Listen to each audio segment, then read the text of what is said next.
rather than dwarven, which we've seen before in some of the crypts, but it's still cool, still odd. The sarcophagus lid that we found was too heavy to lift, despite Kai's attempts. But Elise managed to get the lock on the chest, and we found the second insignia key for the elevator. We also found some arcane and religious components. And then there was us hyperfixating on the box with the false bottom and having a whole PvP session where Kai wanted to smash it. But Patrick blocked, and Elise grabbed the chest and ran to Thalray, the Rune Master wizard dude, to help us get it open. I think he didn't get it open, but the professor managed to get it open. We got it open and found a potion of growth, climbing, and some healing potions. Kai wandered off, and Elise triggered a rot troll attack.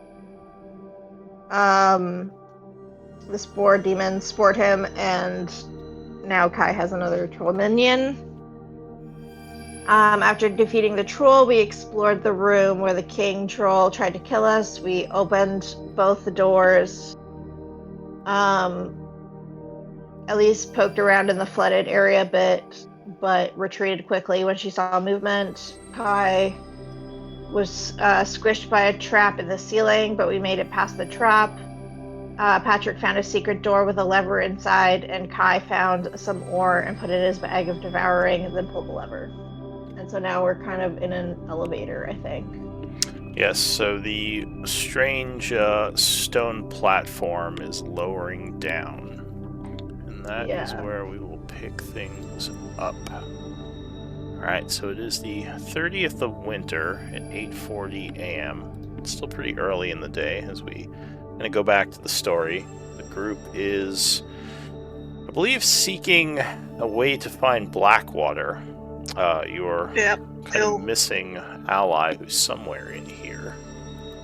He told you he was below the keep, but that is turning out to be a much larger area than you thought. Yeah, vague instructions. The vaguest instructions. Yeah, and now... he didn't really tell us how to find him. Yeah, now he kind of seems to be missing. Now, your allies, the Iron Tide, are still up above. I don't think you've spoken to them in a while. Right? Not the Iron Tide, and they're not our allies. Oh, wait, sorry. You're right. Never mind, not the Iron Tide. It was the no. Okay, so you guys, that's right, you guys followed him here. Okay. Sorry, just making sure I have my story straight. Alright, so the elevator is descending. Just gonna roll for something real quick. Are you doing anything as this elevator goes deeper? Is it taking a while? It is going pretty slow. It's not... yeah, it's dropped, well, probably about, like... So, yeah. Kai doesn't... Sorry. Is it slow enough to take a short rest? I mean, you could try. You could sit down and hope it takes a while. The track is rumbling a bit, and the cart is also kind of clanking because of the movement. So it's not the most restful atmosphere, but, I mean, you can, sit down and see what happens. So I have a question. So Kai doesn't have any symbols on him, but I remember him taking like 52 points of damage from that trap. Yes, the crushing ceiling, which almost ended his life.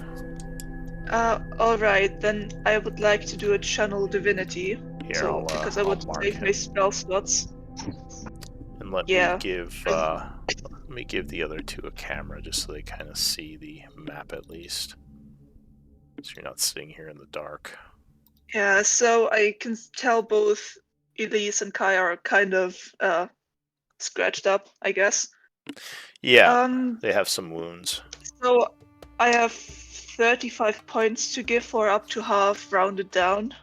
So. Okay, I can only take 5 of them. All right, thank you for telling me that. I would have guessed otherwise. All right, you're giving. There. Let's see. I put it in chat. All right, I just need to see what Kai's max HP is.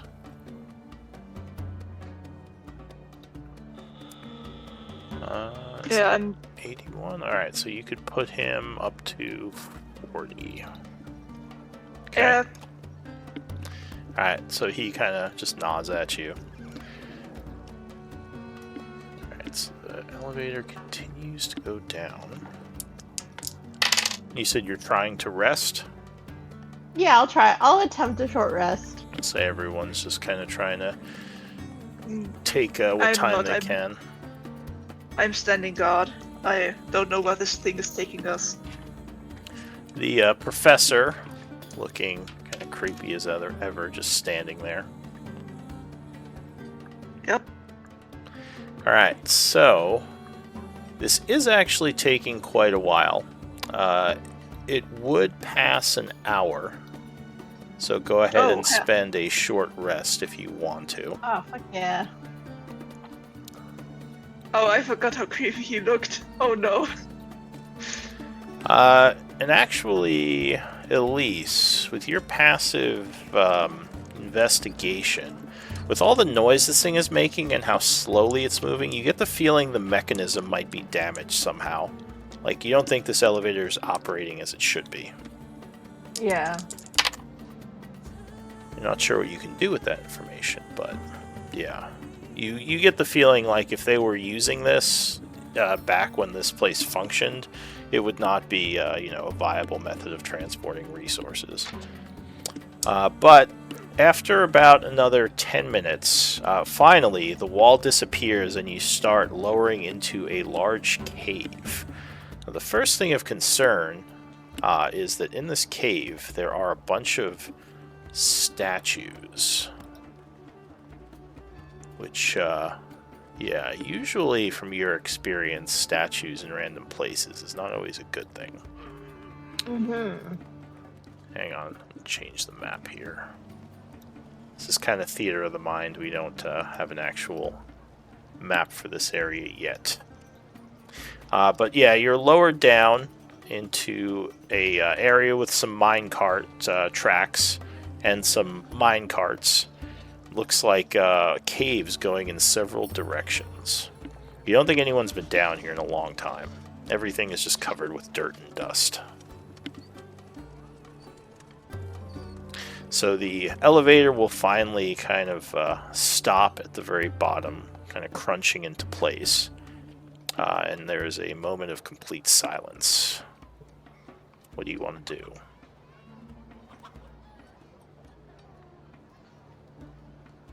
Should we... You said there's a hallway with a bunch of statues? There are caves. So there's caves kind of going in multiple directions with minecarts and tracks. It looks like these haven't been used in a long time. And yeah, there are 4 statues in this area that look kind of like elven warriors. They stand about 10 feet tall. They have like stone weapons and stone armor. Like, they're pretty intricately etched. Mm-hmm. But you don't notice anything else right off the bat. Any signs of movement? So you're looking around. Give me an active perception check. Not gonna lie. Come on, first roll of the day, goddamn. Alright. No, you don't see anything moving down here. Like I said, you don't think anything's been down here in a long time. I had a 17. Yeah, you wouldn't see anything either. Yeah. Just kind of the quiet. cutest part of my brain wants to grab one of those minecarts and just, like, ride it down the track. Yeah, I mean, the minecart on the elevator is on the track, which actually does connect to the other tracks. Like, it looks like you could push the minecarts onto this elevator. Yeah. And you would see at the bottom here another switch, which you would guess probably makes this go back up. Okay. So, do I see anything around me that would maybe trigger these statues to move? I guess you could make an investigation check, but nothing is obvious. I mean, they could just be decoration. It's just sometimes... They could, but we've had some bad experiences with things that shouldn't move that do move, so... Yeah. Alright. Yeah. So you're looking around the area. Also, guidance. Don't forget guidance. Like I said it before you rolled. Alright, so yeah, go ahead and roll a d4. 23. So yeah, you're kind of looking around, and you would notice, I guess towards the north end of this cave area, there is what looks like a stalagmite that seems a bit off. Like, it doesn't look like it's real. Can I just I'll just quietly point it out to Patchwork. And yeah, I'll say if you touch it, it doesn't feel like the stone should feel. What does it It's feel pretty like? well hidden, but yeah, something's off about it.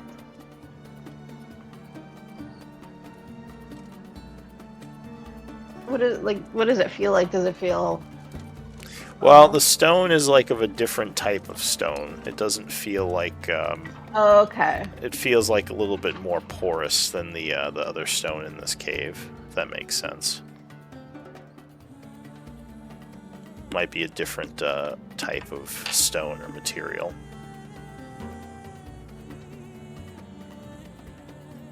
God, I hope I don't hyperfixate on this. Can I investigate to see why it's different? Yeah. Anything? Sure. Well, yeah, I guess give me another investigation. I give Elise guidance. Okay, so D4. 17. All right. Yeah, this you think it's, as you kind of mess around with the bottom of it, it seems like there's some kind of mechanism. This might be a lever. Can I pull it? Alright, so you pull it, and nothing seems to happen, but Patchwork, with your passive perception, you think you hear a click coming from one of the walls nearby. I point at the wall, I guess. Alright, So so... there's a big noise. In the dark, it's kind of hard to see, but I guess if you kind of point at it and you look at it closer now, the wall has moved to the side a bit. This might be a secret door. Oh, shit. Ooh. Let's go check it out. Yeah. Careful where you step. Alright, want to so trigger another as trap. you are opening it, or as you get near it, you would notice on the other side there is some kind of rune carved into the wall. This could be a trap. I With would your like to passive stop Elise. 17. Yeah. I would like to stop Elise from going further and point out the rune. Is it a magic rune? The professor says, or not the professor, Kai says, I'll just open it. Sorry, I have to roleplay Kai a bit. Yeah, I know.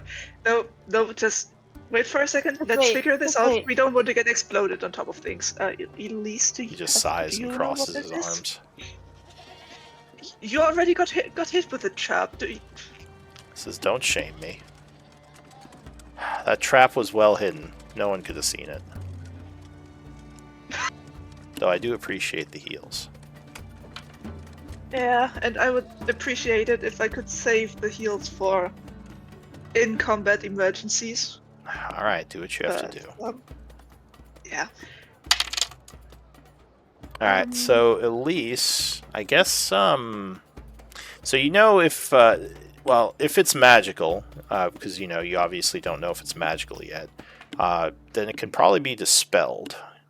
Otherwise, you might need to disable it using your thieves' tools and some maybe arcane essence, or sorry, arcane components. All right. Can I That's- check? Can I check it out to that's- see if it can be dispelled or if I need to? Yeah, give me if another things work on investigate. Guidance. Investigate or Arcana? Sure, you can use Arcana Yay! Guidance. and Guidance. Okay. I'm very glad Alright. I finally have this ketchup. So your guess is that this, strangely enough, is hang on, let me look up the school.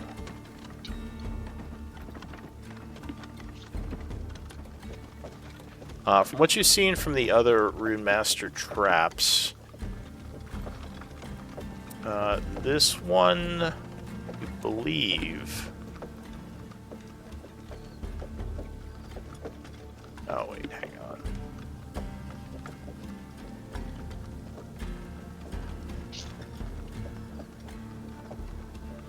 I'm listening. I just need to run my dog out.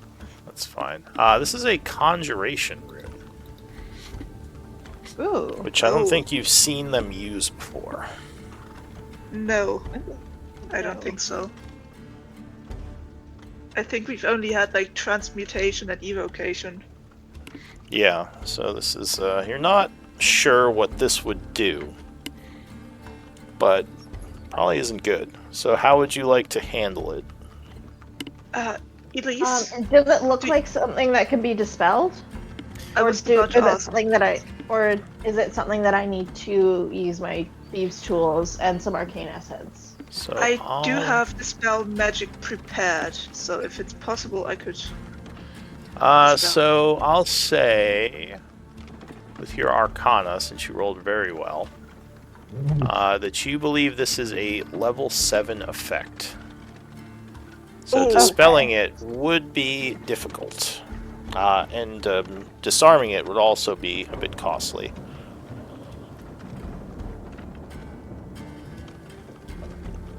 Well, what do you think, Well, Patrick? Should we try? so how does dispelling like a higher level spell work again? So you have to make a caster check, roll a d20 plus your spell casting ability score, which for you would be wisdom. So a d20 plus 4. Now you can use things that buff ability plus score 3. checks, like Yeah, like I guidance know and insight points. 'Cause I think Kai also has. He usually has enhanceability. Don't know if that helps in this context though. I have it prepared also. Would it- but- If it's an ability, is it an ability check? Yes, Uh, enhance ability would help with this. It's Yeah. because Owl's it would wisdom be has considered an advantage on ability check. wisdom checks. Yeah. Wisdom check. You need me to enhance you then. I can't do his accent. I'm not even gonna try.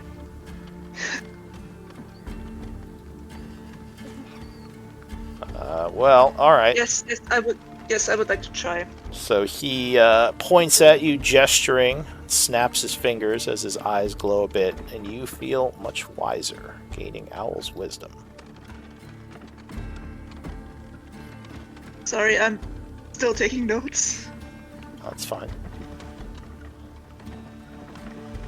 All right then. I would like to give myself guidance. Okay. And how I do will these points give- work again? Sorry. Oh, insight points. So you choose to spend them before the roll. You can spend up to 3 points. Each point you spend gives you a +2 on the roll. So those are the inspiration, right? Yeah, those replace the inspiration points. Okay. Well, I have a bunch. I would like. So 3 is the maximum. Yeah, you can spend up to 3 on a roll. I would like to spend 3 then. All right. So you pull upon your inner reserves of wisdom, and with enhanced ability, you have advantage as well. So you're pretty well set And- on this. And guidance. I really want to get this. Okay. And do you have And any I would rerolls? like- You've got some rerolls, eh? I have many rerolls. Yes. Well, I think we're you would fine. have up to 1, but yeah, let's see how Oh you do. no. Well, Because you can anyway, only use I 1 on can't. a roll. So that's a wisdom check. Yes, the straight wisdom. Oh, Well. there you go. So you, like I said, channel. So wait a second. I want to find out what I actually got.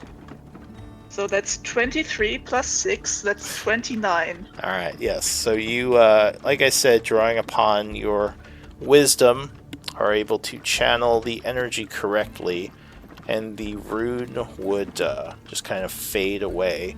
As it does, there is a flash of light, and 2 figures suddenly appear in this hallway in front of you. Arondis, what would you look like? So, Arendis would look. She'd be about 5'4" tall elf with very pale skin. She has this very pale white hair, kind of flowing down her back. A little bit of it is braided. You see her wearing this very sort of heavy silver chest plate around her back, and kind of running also across her shoulder and kind of hiding the right half of her body is a red sort of half cape, and on the other side is this very fluffy and coarse what do you say, a cloak of fur. You see that on her hip there's this very intricate looking longsword that has runes carved alongside it. Across her chest plate you can also see a few runes, and she's also wearing what looks like sort of like a necklace with like a flat stone, and there's also a rune on it. Alright, and your name's not Leaf. What's your name? Sorry, Angvar, what would you look like? Angvar is a Goliath, so he is quite tall. He would be considered tall, even amongst Goliath standards, with a very impressive and strong build. He is bald, as typical to the Goliath race, but is sporting a very dramatic beard. You would notice that he does not wear any sort of clothing on the upper half of his body, and he wears pretty basic pants with a leather belt and some pouches with his backpack, of course. He has on his belt a couple of set of actually hand axes, and he's carrying a battle axe and a very ornate and impressive looking shield. Right. Yep, and he also has war paint and tattoos on his face and upper body. What's the significance of the symbols or the tattoos? Do they have something to do with your tribe? So they would be significant to his tribe, and also his family. He'll have like tribal tattoos, and he'll have familial tattoos, and then also some of them would be like indicators of significant actions that he performed while in battle during raids. Gotcha. Okay. Now, Elise, what would you look like to them?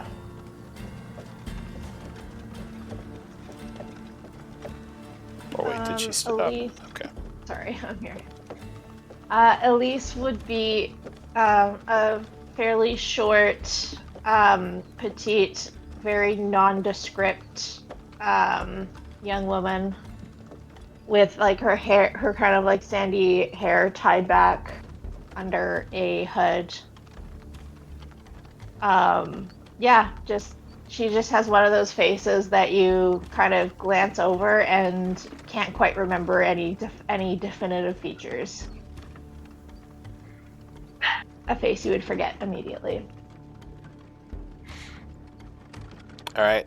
What type of weapons or armaments would be obvious right now? No obvious armaments, but she does have several daggers strapped to her side. Okay. And Patchwork, what would you look like? Well, Patchwork is a warforged, humanoid, about 6 foot tall. Seems to be made of some old-looking metal. Yeah, that's probably at one point had a different color, but is now very aged and kind of dull. Her eyes are like round lenses that glow when she is active, when she's not resting. She can make them glow brighter, which is her version of the light cantrip. So kind of like car headlights. She is carrying a backpack with a mace and a hand axe strapped to them, almost like she doesn't use them as her main weapon. They are just there, what's the word?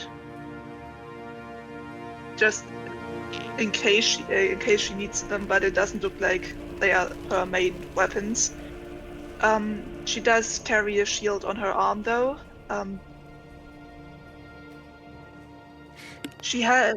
Sorry, it's been a while since I've introduced my character. She has a rune on her forehead that's also kind of glowing. And while she is not able to make facial expressions, she does have a weirdly strong body language for a construct. All right, so just to reintroduce the scene, because we did the descriptions. So as I said, there's kind of like a flash of light as these two figures appear in the hallway. And her shield has also some religious symbols on it. Oh, true. Sorry. You would have a holy Do any symbol. Do any of you two know Dwarvish, by the way, or Dwarven runes? I would not know. No. And neither of you would know what the rune on her forehead means, but you might be able to figure out what her deity is. Alright, so yes, the two of you would appear kind of disoriented, as for you, this all would have happened in an instant. But as you kind of blink almost, everything looks much older around you. Like, it looks like the place you were just in, but it's almost like, everything has changed a little bit. And there are now people standing there looking very surprised.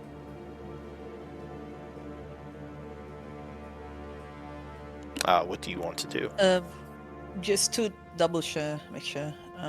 We see Patchwork, Elise, Kai, and the spore zombie, right? Yeah, so the spore creature is just kind of looming behind the other three, almost like it just wants to not be bothered. Like it's very non-threatening and kind of keeping to itself back there. But it does probably look a little unsettling to you. Kai, I guess I could describe him a little. Looks like a tiefling, but has these strange, almost like little growths on him, like greenish bits. And there's almost like a thickness to the air around him. He just kind of, he has, I think he has, what does he have, leather on? Let me see. Yes, like some kind of heavy armor. Oh, he has breastplate. Okay, so he has like a greenish tunic underneath which you would see indications of like a breastplate type armor, and and some pretty normal looking boots on him. He also is kind of behind the others, just watching you as you suddenly appeared. Oh. Well, you see, to you, I guess it would look like they suddenly appeared. And like I said, everything around you seems much different. Oh. Sorry, I forgot to mention. Patchwork, you wouldn't... looking at her, you wouldn't see any armor, but she does wear armor, but it's integrated because she's warforged. Yeah, and they actually would know a little bit more about Warforged than probably your people would. So they would recognize your integrated armor and know what you were. Yeah. Well, assuming that we didn't really realize the passage of time, it kind of all happened in a flash for us. Mm-hmm. I Maybe guess. this would kind of, yeah. Or go. Well, I was gonna say. I guess maybe. Would that maybe an Arcana We can check? gather from. Oh yeah. Okay. You might realize something with Arcana. That something is definitely off. Oh, wait. -1? Yeah, I have -1 to Arcana, but I have advantage. Alright. Oh, okay. Is that because of your rune? That's weird, yeah. Yeah. So 17. So, yeah, you definitely feel like something happened here of a magical nature. Because, like I said, it almost feels like you blinked and everything changed. But, I mean, that could be maybe some kind of illusion or mind-affecting spell. Something seems very off. And, yeah, you guess it has something to do with magic. Rhaenys would kind of, clutch her head, sort of like a pacing candy going through her from the flash, but immediately set her eyes on the group in front of her. She'd probably start reaching for her weapon, just like heart pumping, sort of not understanding what's going on, looking towards Angvar. One thing that would be of interest to you, or that would be strange to you, is the style of clothes they're wearing, and just everything about them seems very, like, foreign and not like it should be what it is. Like, you've never seen clothes like this. I mean, you obviously have seen Warforged and humans and tieflings, but they're just dressed very strange. Do you have history by chance? No, I'm a dum-dum. Okay. So yeah, like I said, they seem... Can I have a look at what they're wearing and decide and see whether or not I can tell if it's like if they're wearing historical armor? I guess that's true. Yeah, you have history, so go ahead and make a check here. Maybe you know something about. Okay. They definitely are wearing clothes of a bygone era. You don't fully recognize which era, but yeah, it might be, maybe they found these somewhere, but it definitely isn't a style of clothing you're used to. And you probably wouldn't know too much detail about his markings with a 20. You'd have to have rolled higher. So I'll just leave it at that. So you would see, they get a little bit nervous as they see you, looking a little confused. But could I deduce kind of like what happened between like the conjuration rune and their weird armaments and the fact that they are clearly not undead? I'll leave that up to you, however you want to play it. Okay. Interesting.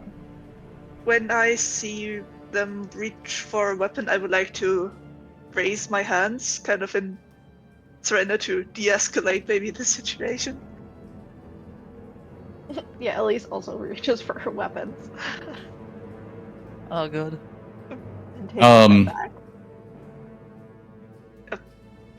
Ingvar is definitely caught off guard. You see him at first very surprised and shocked, and then you see his face turns to a scowl, and he appears to be you see some rage boiling beneath his skin, as he definitely was not expecting to see people here.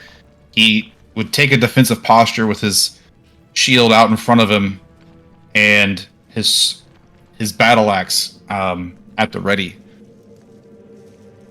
What is this? No need for this. Well, No fighting, please. I think none of us have any idea what's going on right now. I think I have some. Please elaborate. I have no idea. I believe Well, the conjuration rune. What were you doing with that? With the conjuration rune? What are Before you you talking took it? about? A conjuration? I don't know what that is. Is it still there? There was a rune that was there was a summoning rune on that wall, and we tried to dispel it because we thought it was a trap. But then you appeared. What do you mean I appeared? You appeared to me. What did you do to these ruins? What did you do to these caverns? We found them like this a few minutes ago. No, this isn't right. This looks So Old. I'll say really quick, and let me know if I mess your names up, because I'm just getting to know them. Arondis, being a rune Arin. knight and having some knowledge of the dwarven rune masters, I'll say your character knows if they are speaking of some sort of stasis trap. Then that would make a little more sense to you. What would make sense is these don't seem to be elves or the people who should be watching these halls. So you might be kind of confused as to who they are and why they let you out. So, question. Yeah. Back when we explored this part of I suppose they weren't really ruins back then? Well, when you were exploring, it was an active mine. You were using it as a Okay. way to try to sneak in, basically. Okay. I got Like you. this secret area that you were going through, you didn't think anyone knew about. Right. so like we didn't really know what happened. Like we were just traversing these mines, and then all of a sudden we're where we were, but it's obviously not how we left. It looks, yeah, exactly. It looks like, obviously, a long time has passed and the mines look very aged, but to you it would have just been like a flash. Like suddenly, like you were there one moment, then now you are in this new, same place, but the environment looks a lot different. Okay. And you said that I recognize the rune. Well, you haven't seen the rune, but what she said makes sense to you, if that's what... Because if she got rid of the rune to free you, then it wouldn't still be here. I would say Arendis wouldn't totally be trusting them yet, so I would like to either do insight or maybe they can do persuasion. Yeah. Can I not carbon date, but can I make an estimate on when what era their armor's from? So with the 20 that you rolled, you would guess they are from the 11th cycle or earlier. They're pretty old, like older than the Tharian Empire. 13th? Yeah, you're in the 13th now. So Yeah. several millennia they've been trapped, if that's true. All or right. if their clothing is an indicator. I'll just say, so 11th cycle, right?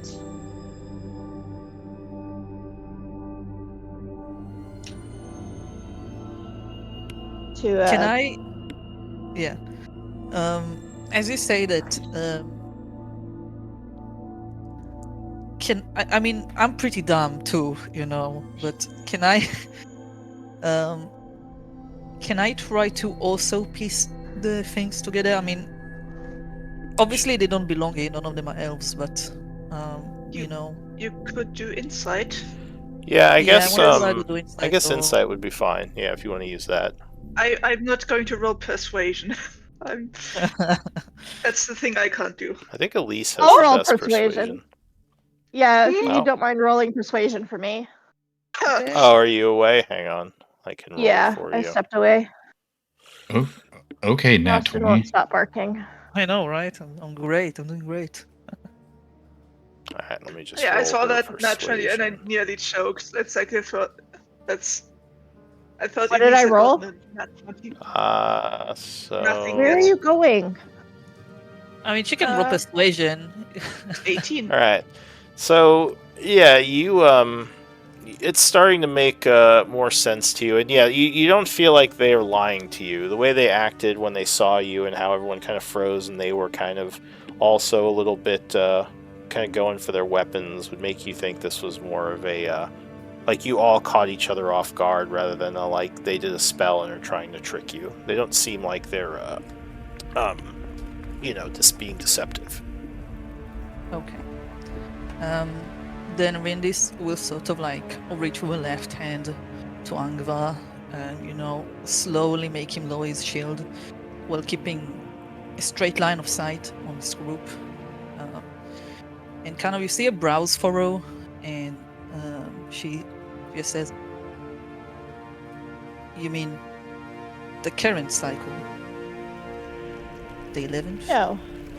Well, Oh boy, more people stuck. I can't do his accent. He says more people stuck out of time. Kai sighs. hey, No. Welcome to the 13th cycle. The 13th cycle?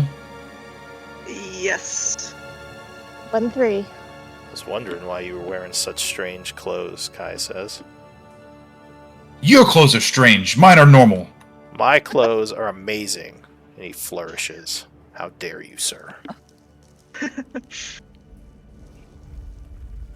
Well, I would say that our clothes are normal for our times, and since it's currently the 13th cycle, ours would be according to the norm. Is this some kind of a sick joke, or did No. you trap us? No. I have a history book actually. I do actually have a history book. They have a I'll bunch pull of that stuff. out. Yeah, I'll pull out my history book and give it to them. We have 7 history books in our bag of holding. From that library you read. No, but All there's right. that library. But I think I bought one at one point. Alright, so she would was present just you with a couple of books that do seem to have some dates that shouldn't be a thing. Unless these books And are, I'm lies. also going to pull out the 7 books from the bag of holding. You're gonna get all our books dusty, Kai sighs. He says, well, do you two know anything about this place? I mean, we just kind of came down on the elevator over there. Do you two live here back in, whenever you came from? That's right. This is a mine shaft. What are you doing down here? That's our go business. Well, it can't be business that's much relevant now, 2,000 years later. That'd be like 4,000.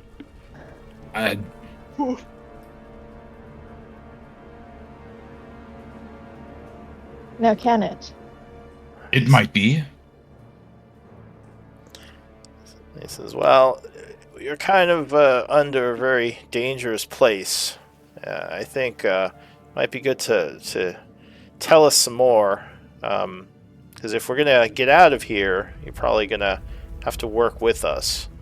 He says there's a lot of, I'm assuming new dangers. I'm guessing undead weren't infesting these areas back when you lived. Nor trolls. Mutated trolls. Yeah. Ah, yes, and the trolls. And the flooded caverns that just suddenly pop and spray water everywhere, trying to drown you. Also, And the Alhoons. The Alhoon? Oh, yes, them. No, And go ahead. the other guy that likes to move through shadows, the guy Chiron fought. Oh, Hadrox? He says, look, the point is it's probably a lot more dangerous than when you were here. Just saying. Yeah. We'll agree that it was maybe different dangers. What happened to the elves? Do I know? The 11th cycle? I mean, it's pretty much a similar tale of as of most of the peoples that, exist in different cycles. When the cataclysms hit, they retreated to the deep to avoid the fires, and, their civilization crumbled. Was destroyed by the cataclysm. Well, currently we are beneath the ruins of a dwarven city that were built on apparently elven ruins. So there is neither dwarves nor elves here at the moment. Well, technically, it's a human city built on top of a dwarven city, and now I guess we found out it's built on top of an elven city. Yeah. Which has all Yeah. been taken over by undead. A lot's happened And since trolls. you've been stuck in there.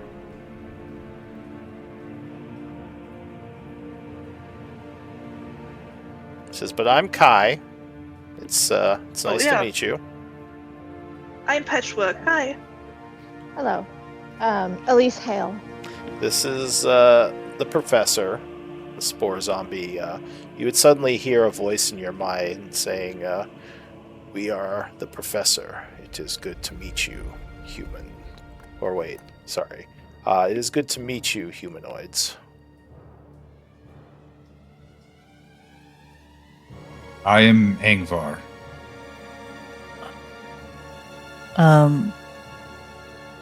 I suppose I'm Arindis, but I'm still having a hard time You suppose? catching As in up. You're not sure? She kind of gives you this, like, kind of like angry look that you're asking more than you should, at least to her, and she kind of just looks in your eye but ignores your question as she sheaves back her sword and sighs heavily. I can imagine. It's... Well, you could say I am in a similar position. Not quite the same, but... Yeah. So, Displaced in time, I guess. so give me another Arcana check, Arindis. You might realize something else here. Oh, that's not as 14. good as before. So one thing that might be confusing to you, you're familiar with these type of stasis traps, though usually if a person isn't freed from them, their form kind of deteriorates quickly, and they just kind of cease to exist. So you're kind of surprised that didn't happen to you. And you're also kind of wondering why the elves never brought you out of this, if it was them who put you in it. That's just something you kind of realize in the back of your mind as you're talking about all this. Yeah. I guess that upon this realization, she'd, look down at her hands, take off her gloves, at least one glove, kind of like look around her hand, make sure that everything is, still in place. Then look to the group. So there was another cataclysm, At least 2 cataclysms, by my count. 2. 2. Immediately looks over to Angava with this sort of like more anguished expression. This doesn't make sense. Do you know what happened to us? Not more than you do, I'm afraid. We didn't even know what this rune was or what it did. We just figured that it was probably dangerous and did what we could. Yeah, I guess I almost got stuck in it, Kai says. Probably should let you guys deal with the See? traps. See? Yes. Sorry, we've run into a few traps and it's been a lot. So let me ask you this. If it's so Yes. dangerous down here, There's nothing up there. and this place has been abandoned for thousands of years, and it's Well, crawling with undead and trolls and floods and whatever it is. so What brings you all down here?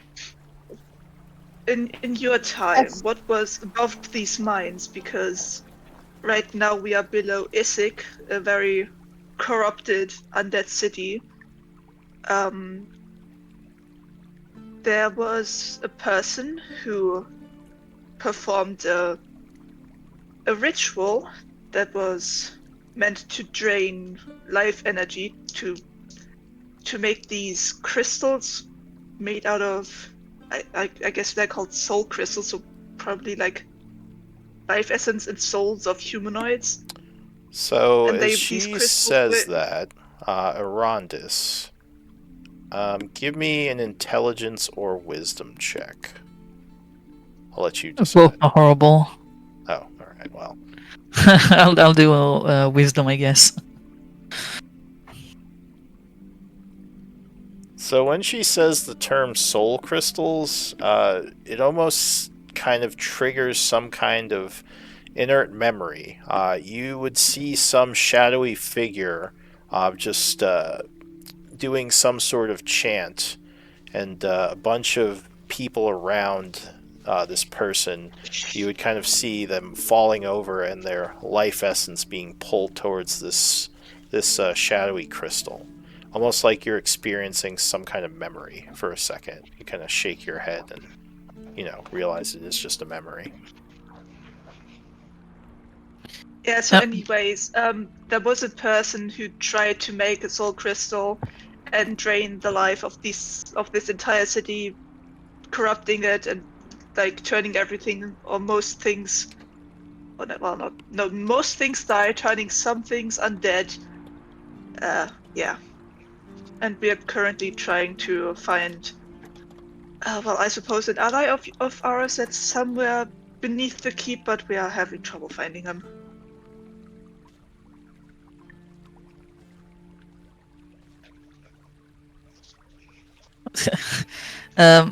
Rindy's sort of like swallowing all this information and trying to fight over like this memory flashing before her eyes. She just kind of like holds up a hand as you say, what was it, a soul crystal? And oh, wait. A soul crystal, as in, you mean literally a soul crystal? Are you sure that it's that? Like a battery made out of the life essence of people? Yes. Is that what we're talking about? Yes. Are you sure?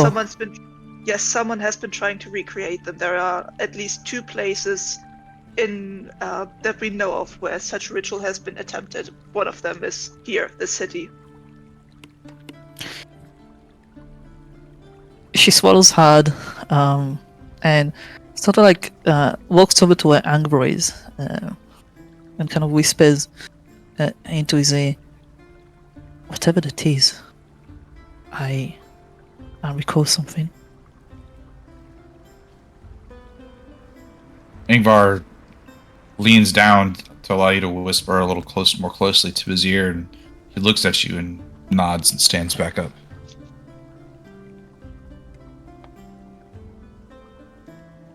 And this person, and she speaks up, that was doing this ritual, where are they now? Well, that's a whole other story. That's his name is Malik. He is again trying to recreate these rituals that were done to make the soul crystals.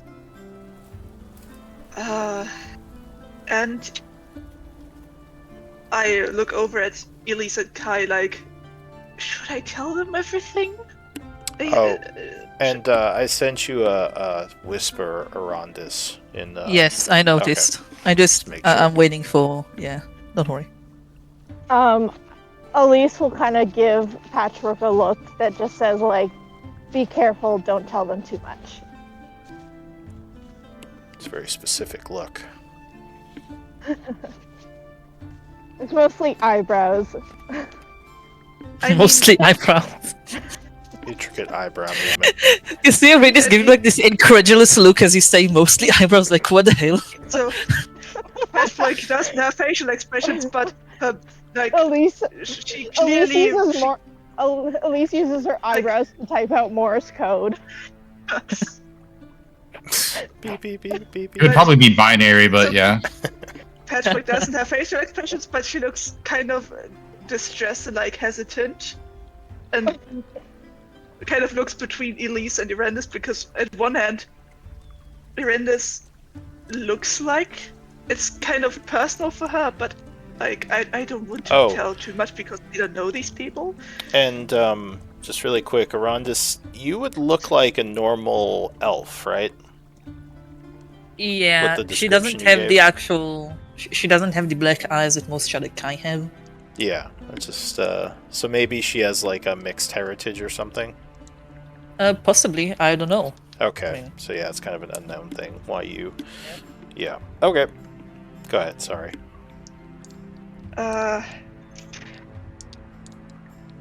Well, this person who did this is called Malik, and he's trying to recreate these rituals. I'm sorry, I'm going through my notes and I'm trying to find this information because we know something about this, but I forgot. I'm just imagining her going through a journal as she talks. Yes, actually, It's like, Patrick hold on a does moment. have Turning Patrick pages does actually frantically. have a journal, like in canon.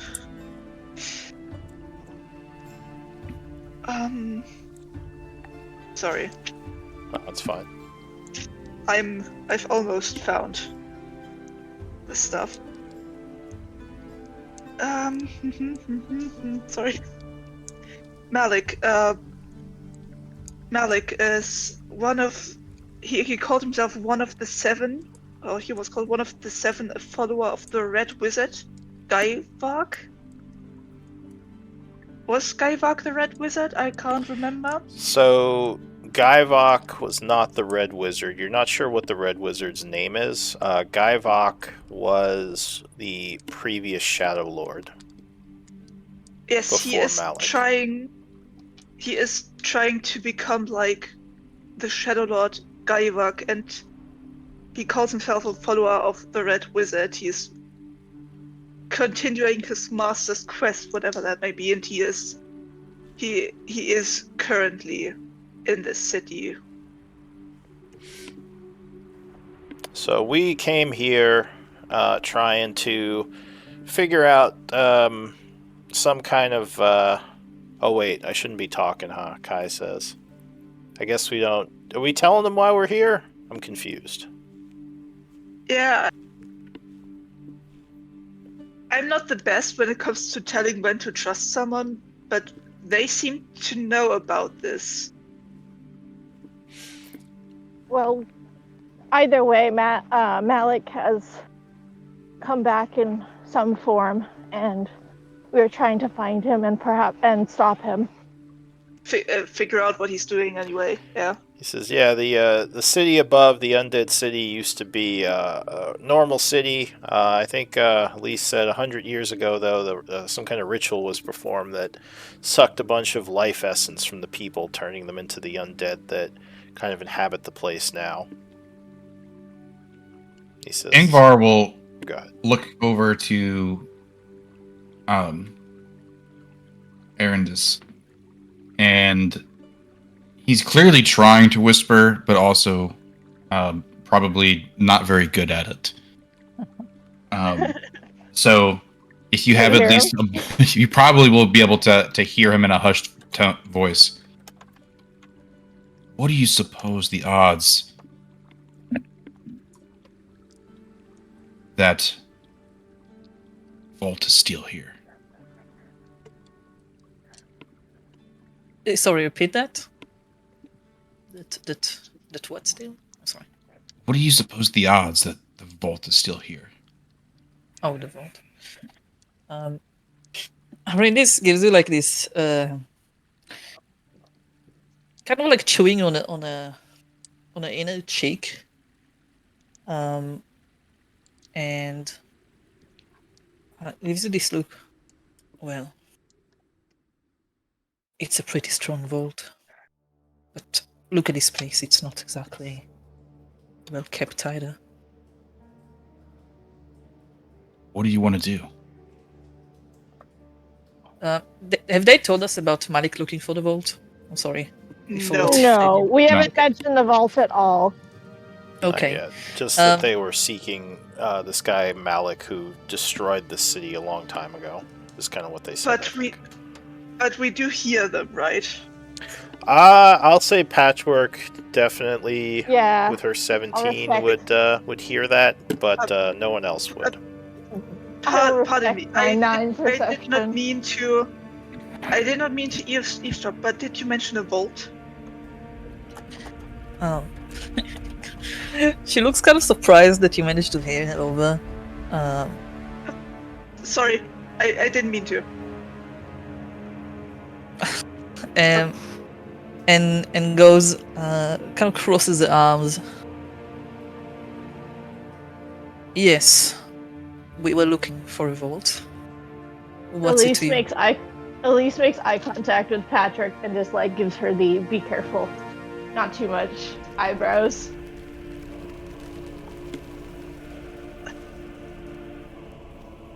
Very lost again, like not knowing what she should do. So it could be that Malik is also looking for that vault because I've also heard about it and it's apparently still here.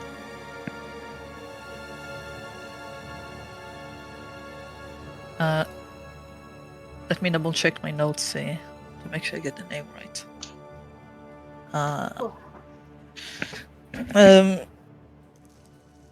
You mean the Night Weather Vault? That one? We know about a vault. I don't have. Well, Elise, did we know that it? Like, did we know about Night Weather? That it's from Night Weather, or is that new? I don't know if you have heard it referred to that before this. Actually, I know. did I you know get? we've definitely dealt with night weather stuff because of Quentin.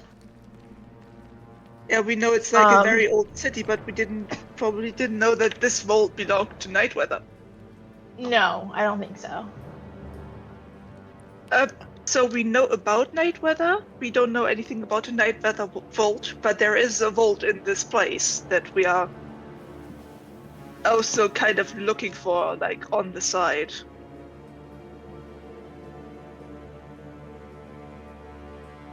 And so let me recap for a second. You're looking for Malik, the person Yes. who tries to make flow crystals. Yes. And you're also looking for the vault. Yes, because We're looking- Malik is looking. Malik is looking for the vault. We are looking for Malik, so we are also kind of looking for the vault. Yes. Yeah, we think he's down here somewhere, trying to get into the vault as well. We've been following him, maybe, or that could be Blackwater. We're not sure. Or kind of both. Either way, we're struggling to find Malik. These tunnels and ruins seem to be far more extensive than what we had expected.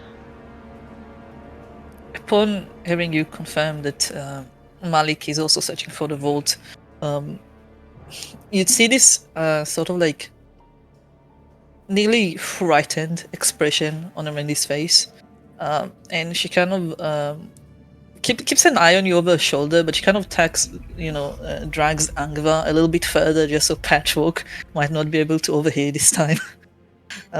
Sorry, I'll try not to listen, but I don't have ears that I could, Well, Angvar said he was speaking a little bit louder than he should have been, so I just kind of assumed that maybe. Yeah, Yeah. I don't mind. I don't mind. The roleplay does it as it is, But... Patrick takes a few steps back, so to give them privacy. All right. Randy's kind of like, he's much taller than her, but this time, she kind of like pulls him down to be able to really whisper into his ear, and go, if this Malik person is looking for the vault, this could be catastrophic. You and I both know what resides within that.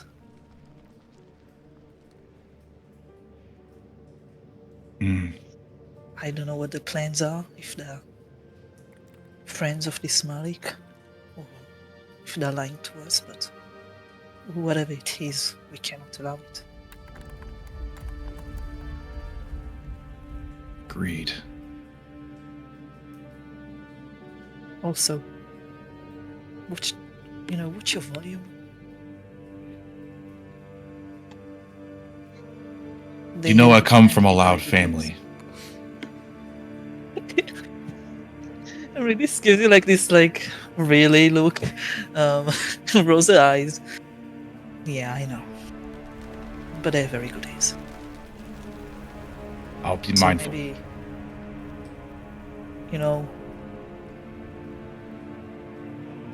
yeah, you just do that. But we need to figure out whose side they are. All right. Sounds good. Maybe you can do the thing you do when you try to get information. It's not a party trick.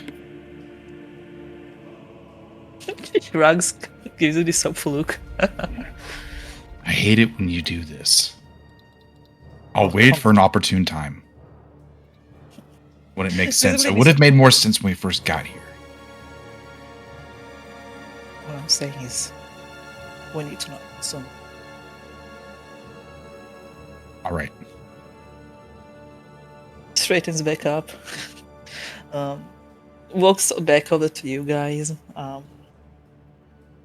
Yeah, walk back too. You went away. Yeah. I mean, this gives you, she looks kind of pleased that you did, but also tries to hide it. But just addresses you all. A hand is on the hilt of a blade. Right, so it appears we have a shared goal. And whilst we're not allies, safety is within the numbers, as they say. So we're going the same way. Well, I wouldn't say no to more allies. What do you guys think? So as you are talking, I'll say Patchwork with your 17. You hear what sounds like some kind of a low growling and movement coming from one of the nearby caves. I will Very motion faint. for everyone to hold to stop, and I'll slowly point in the direction I heard that noise from. Kai looks over, looks back at you. What? Elise will take out her daggers. There's something there. Elise will take out her daggers and push herself into the shadows. Alright, so you draw your weapons kind of fading into the darkness. It sounds like it's further down the corridor. You don't think it's getting closer just yet, but you definitely hear something now. Something moving and maybe a slight sound of splashing, as if there's water. It's not coming closer. There's definitely some water back there. I don't know what this is. What's there's always danger everywhere. Knowing that these are mines and they were probably originally carved out to be dwarven mines, is just from my knowledge, is there enough space in here to go to my large form? In most of the in the places you see so far, yes. Though you imagine, with the caverns, there might be tighter spaces at certain parts. But yeah, this looks like a pretty large area. Okay. The ceiling is at about it's between 10 and 15 feet. It kind of varies, so it's a little bit low, but you think you could make do. Okay, cool. Could I tell from listening, or maybe seeing something, how big it is or what it could be? No, it's still pretty far away. You probably have to get closer if you want to try to deduce that. So do we try to get close, or do we just go back up? Well, are we looking around down here, Kai says, or are we going back to the runes above? You pulled the lever. We didn't. Look, we were in a room. There was nothing else there but a lever. What do you want me to do? Not pull the lever until we know what it is. So many demands. Well, Sorry, I'll so- try not to pull Oh. levers as much. Thank you. So look I mean, around until you Elise find will- whatever that is, or go back up and look at the fountain. Elise will look at what's her name, Arendis, and just say, "You guys were down here for a reason. I'm assuming you know the direction towards the vault." I assume Down we here. did have You a do. purpose of direction. You still have that map on you. You assume it's still Oh. in your backpack. You haven't checked, but Right. Actually, Rindis doesn't really carry a backpack, but she well. does carry like this. Angvar is her backpack. so Exactly. maybe it's on Angvar's belt or something. Yeah. Reach into his beard. Just kidding. Beard His pack. beard is a bag of holding. Exactly, a beard of The beard of holding. holding. Devouring. She's sort of like well, first of all, is the growling getting louder, like it was whatever it is approaching us? Or did we just hear it pass by? Patchwork told you that it wasn't getting closer for the moment, and once it gets closer, she will definitely tell you. Okay. Not sure if to trust you or not, but she does it anyways. Oops, sorry. She... Damn, that's kind of rude when you talk to me. Just starts talking She- like a little spider or something. Hey, buddy. Yeah. She'd kind of like go behind Angva. Is he carrying a backpack? Is who? Is Angva carrying a backpack? I don't know. Oh. Is it... No, he's got But, a uh, bag of holding. She just... Yes, she yes, just... I am carrying a backpack. Wonderful. She kind of stands on the tiptoes, reaches in because it's really tall. Shuffles her hand around somewhere till she feels the paper feel of the map. Pulls it out. Is the condition still okay? Like, is it still readable? Yeah, in fact, it's pretty much exactly as you remember it. You're guessing the stasis affected your items as well, because none of them seem like they're worn out. Which again is really odd Right. to you, because it should have deteriorated everything. She at first kind of contorts into this like sour expression of like frustration and not quite understanding what everything's happening.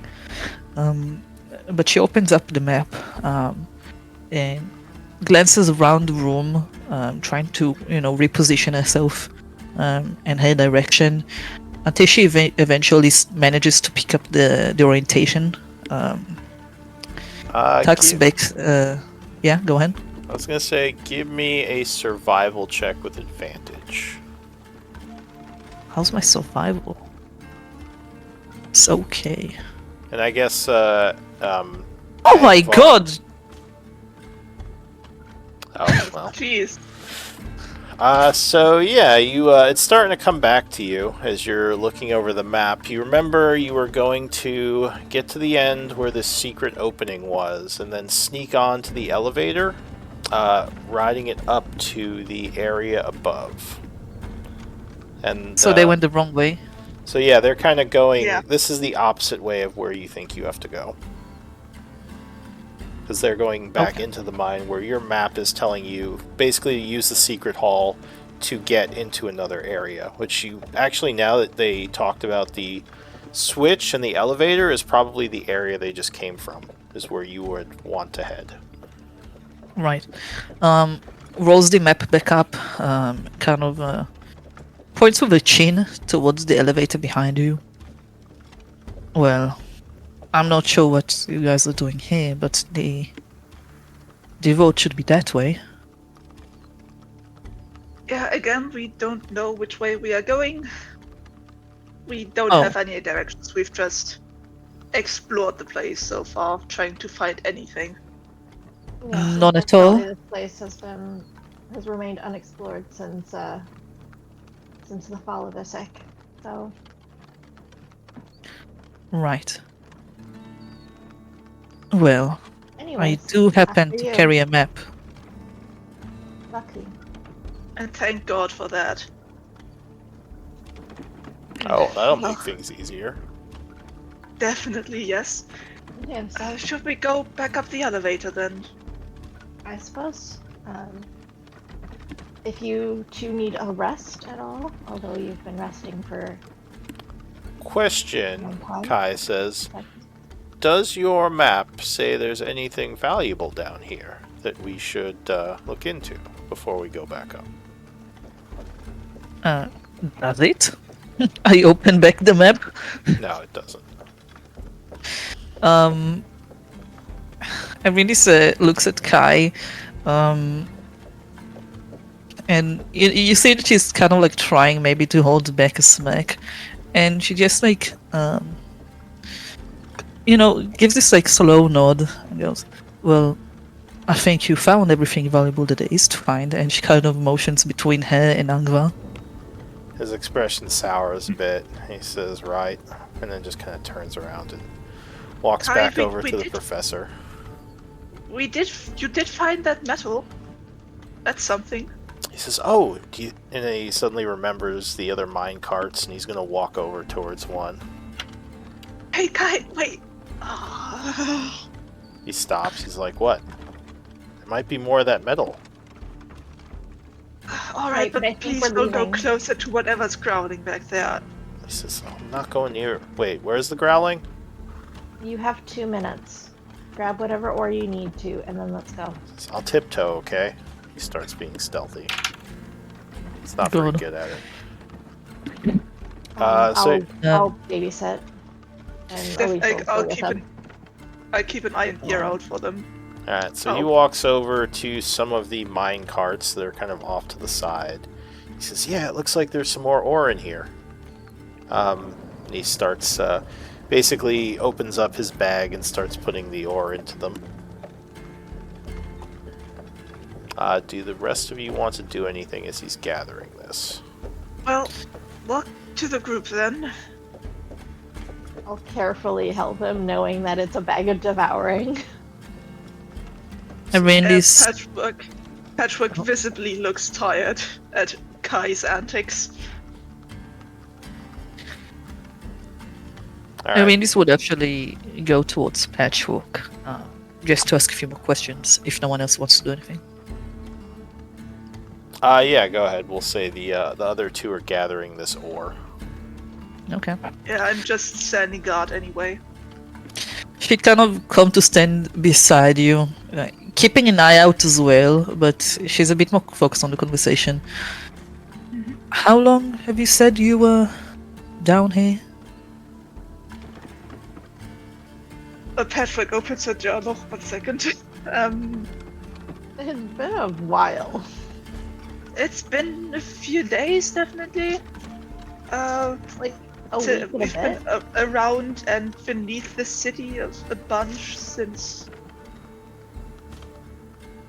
Well, it's been over a week. A week.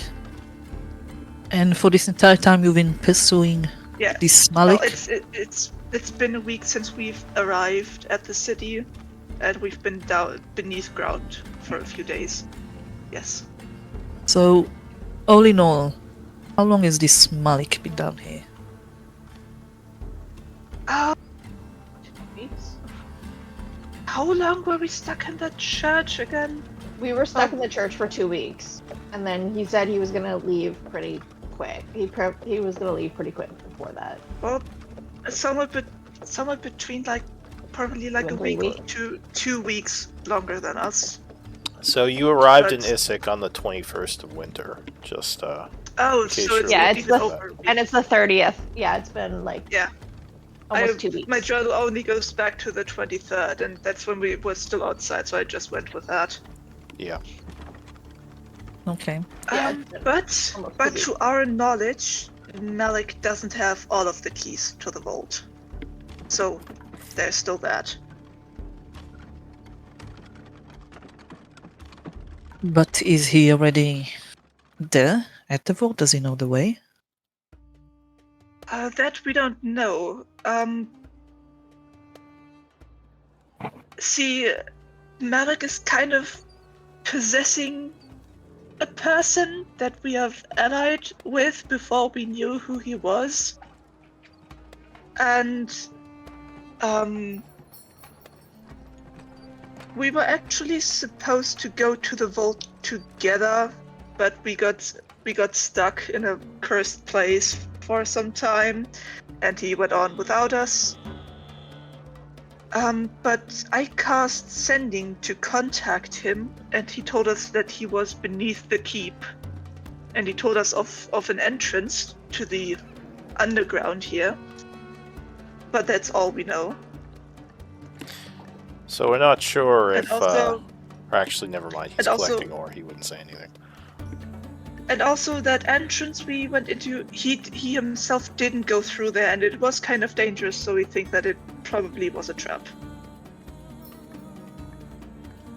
A wide range of emotions passes through Arindis as you, tell your tale. So, are you allied with this Malik, or? Well, we are... no, we are not. But we are pretending. I'm pretty sure he knows that we're not his allies anymore, but both of us have kept up the act. She nods. As Patchwork seems the most trustworthy of the group, she once again kind of lowers her voice just so Patchwork can hear, and Angva too if he's around. Say, has this Malik ever spoke about any lords or entities he might serve? Entities? Maybe. Well, we do know that. Look, so Malik is currently possessing this person named Blackwater, and we heard that Blackwater suddenly developed magical powers, like very quickly, even though he had no interest in that before. And we did find fiendish bones in his basement, so we suspect him to be maybe some kind of warlock. But that's all I know. So he did not mention any lords or anything of the such. Well, no, but we have heard of Shadow Lord Gaibak that Malik is trying to imitate, but that's the only lord I... Oh, Blackwater is a lord, actually. He is a noble. But no, I've heard of no other lords. But also I don't know much about history. I have been awake for... Well, awake, activated, whatever, for not even a year at this point. So Kai, at this point, is going to come walking back over, and he says, so there's a lot of ore over there. I'm not sure I should put it all in my bag. I'm not sure how much my bag can carry, but I think it might be mithril or some kind of, what's the other one? The one that your arm is made of. Adamantine? Adamantine, thank you. Just brain Oh fart. my, okay. He says, so, I mean, it might be worth it to take as much as we can. It's all in ore form, so it would have to be, melted down. Yeah. And I don't know much about smithing, but yeah, it's very heavy, is what I'm saying. How much actually- can fit in the bag of holding? Well, a bag of holding can carry up to 500 pounds. So I'll say every 100 pounds, or sorry, every 100 GP worth of ore is probably about 100 pounds. Because it's kind of mixed in with a bunch of rock and stuff. It's pretty heavy. Well, then we can take 2 GP, maybe? So it'd be Arindis is actually... Oh yeah, go ahead. like 2 GP would be like 2 pounds of ore. I So don't know. 200 gold pieces worth. Oh, I see. So, about 200 pounds of ore. Got it. He says, alright, so go ahead. Who's going to carry that? Bag of holding, I could put it in there. Okay, so there's probably about 1,000 pounds total. But yeah, if you want, you I can can- add the 200. Only 200. Only 200 pounds. Okay. So he kind of scoops it into your bag of holding. This is right. What are you all whispering about over here?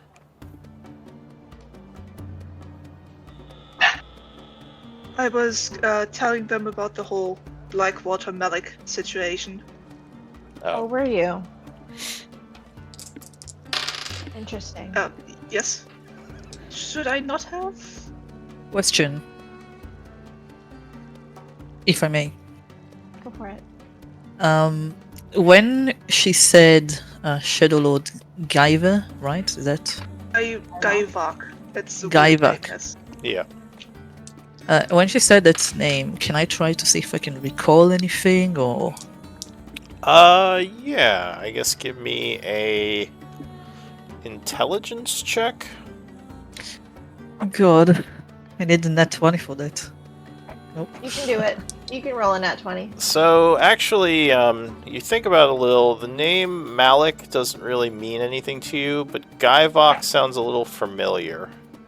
You might need to do some work in like a history book or something to figure out where you know that from. Right. You Okay. have 7. We have a few. Yeah, I've seen. Well, tapping her foot a little bit impatiently. She looks towards Kai and Elise. Right, so shall we move on? Lead the way. Yeah, I guess we don't want to explore too much down here if there are sounds of things in the halls. Well, and especially if it's not the direction that we need to go in. This as well, I mean, there may be other ways to this vault, but it would be, yeah, exploring a bunch of random caves probably wouldn't be the best way of finding it if we have a map. Alright, Particularly if we have a map. so the group is heading back up. Yeah. Yes. Okay. So you... No, my dog's barking. Oh. It's like, don't you shh me. I'm the Raven. storyteller. Can't play the game if you shush Quiet. me. So you're about to shh. Shush the narrator. Shush. Be quiet. Alright. It's my turn. Yeah, I'm speaking. Alright, so you go back on the lift, flipping the switch, which will start the large stone lift heading upward. It does move very slow, and it's going to take a while. So... give me a moment to roll something. Oh no. Yeah, I don't like it when they say that. Have we too much weight? I don't know. You guys are so Nah. paranoid. I mean, these are like mine elevators. I suppose they're like used to carrying like many Okay, pounds yeah. of. Yeah, but like 500 Also, the years ago. mechanism is yeah. Yeah, and I will say, it does seem like to you as well, Arondis, that this elevator is not functioning as you would assume it should be, because it's very like noisy and jittery. Maybe a little bit worried about safety. Can I inspect it? I'm actually Not up to because of OSHA being a standards. Brew Knight. I do have like proficient Smith's tools, so can I try to see if we'd get any negative effects from all piling in there? Give me, I guess a Smith tools check. I would assume intelligence or wisdom for this. You're trying to figure something out, right? Is that with my proficiency bonus, I guess? Yes, you would have your proficiency bonus, since you're proficient with the tools. So intelligence, okay. And that's a +4, Plus 3 so or 4. 15. So you're kind of examining the lift, and you are able to locate a section of the floor that you can kind of pull up to see where the gears are kind of working. And as you thought, it does look like it's kind of coming apart a bit, but you think it should hold. You don't think you're in danger of it like blowing up and falling or anything. You think you might be able to fix it a little if you want to try, but that also has some risks No, I shall try. It might make the trip quicker. It might. just Let's. Or just leave it be because it's working now. We don't If wanna it pull works, the don't plug fix Don't it. fix it. Yeah. TBK Don't touch on your the first day. gears. How confident am I in my ability to fix this? I mean, you know what your role is. I don't know, how confident are you? Is Oh, it I another guess. proficiency Okay, check? so I would say the DC to fix it is probably around 15. So it's definitely not an easy fix, but rolling low won't necessarily, like, not getting a 15 won't necessarily break it, but rolling low might. So if you roll like, yeah, under a 10, you might be in trouble, depending on how bad you roll. Boy. Yeah, thinking that I don't really know these people, and I'm not sure if I want to possibly get stuck in an elevator with them. She just For put the days. panel back on. They won't say anything about her thoughts, but just this will hold. All right. So you continue to slowly raise up. Why don't we do a break? 10-minute break so people can stretch and use the restroom. And then, yeah, we can come back afterwards. Sure. Alright, see you guys in about 10. So you guys having fun? Yeah, I'm actually really Yeah. enjoying this character. Such a break from all the drama and in the series. It's not that she's not serious, just that all the characters have a lot going on. So it's fun to play like a blank slate. For sure. Oh yeah, I've also had thought that if Erindis is a rune master, she might actually just know what the rune on Patchwork's forehead is without knowing Dwarvish potentially, because it's like not a letter, it's a meaning. I might, like, if I'm being honest, like, in character, I thought that Arandis might, try, but also, it's like on your forehead and she doesn't really want to intrude too much. So It's on her forehead and it's glowing, I think. yeah, I mean, I don't mind. I mentioned she'd have to examine so... it. Yeah, I know, but in character, just met and might not want to mess around with runes on people's heads. I mean, and she also Kai Yo, take Yeah. the girl out first. Kai Get has some dinner first. Kai has a rune on his forehead that he got from sitting down in a cursed chair, and Yeah, I think it's Elise one is of the his only one who doesn't attunement have a stuff that rune. he can't unattune. damn. Well, if you Yeah. ask, if you ask, I'll try. But No, she also doesn't speak Dwarvish. Yeah, Dwarvish. Yeah, I just wanted to mention it. It's not. I didn't want to say, yeah, you don't know what this is without knowing Dwarvish. No, What I 100%, meant is 100%. you could know what it is. I didn't want to take that possibility away. So, Yeah. one thing I'll say, Herondis, since you are a rune master, in my world, you're a rune knight. In my world, the rune masters are kind of like a type of wizard that exists during the Right. major dwarf empires that are kind of like an evoker or like any of those other wizard types, but specialize in using runes to channel their magic. And the lore in my world is that the rune knights are actually an offshoot that kind of came about through study of rune magic and started out as kind of like bodyguards to the rune masters. So that's kind of where rune knights come from in my world. Yeah. In my head, at least, she kind of learned this knowledge with Angvar. So, I mean, combat things, in my head at least, she already had, but the rune thing is a recent addition. Well, not entirely recent, but you know what I mean. Yeah. So I don't know. I don't know if she has met any rune masters and if she has the knowledge to decipher all the runes, but she can make some runes for herself. So I guess this is more like a check, I suppose. For patchwork? Yeah, and other runes in general. Like they said that Kai had one, I think.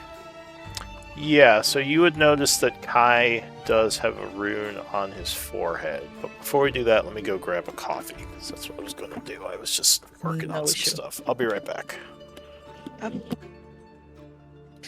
So Yeah. the rune knights came from the rune masters? What's the word he used? From my understanding, they serve them in some capacity. Yep. Bodyguards, So but they... yeah, like maybe like apprentices, but they also double as protection, I suppose. Yeah. Because the word I remember is offshoot, but I'm not sure if that's the right word. I mean, it would make sense since War Knights are fighters, so it would make sense that these were like people without, higher capability of magic, but still managed to, harness some of that knowledge into maybe a lesser capacity of it. Yeah. Also, I'm going to restart Discord for a moment. Connection's not that great. Or maybe it'll fix that. No issue.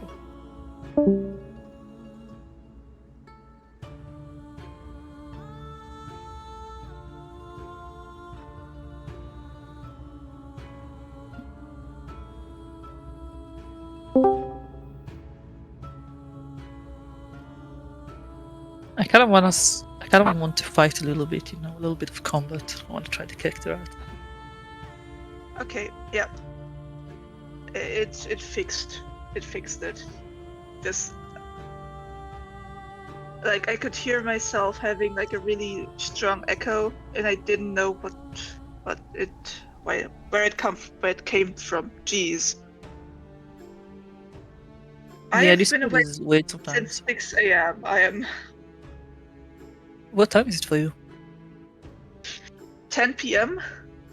Oh wow, you've been awake for a long time. Yeah, I've had. Well, I went to physical therapy, then I had lectures until like 7 p.m. and then I had to hurry home because Dungeons and Dragons starts at 8 p.m. for me.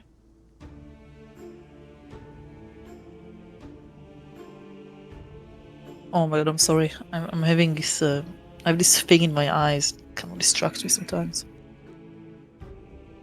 Fine. It's like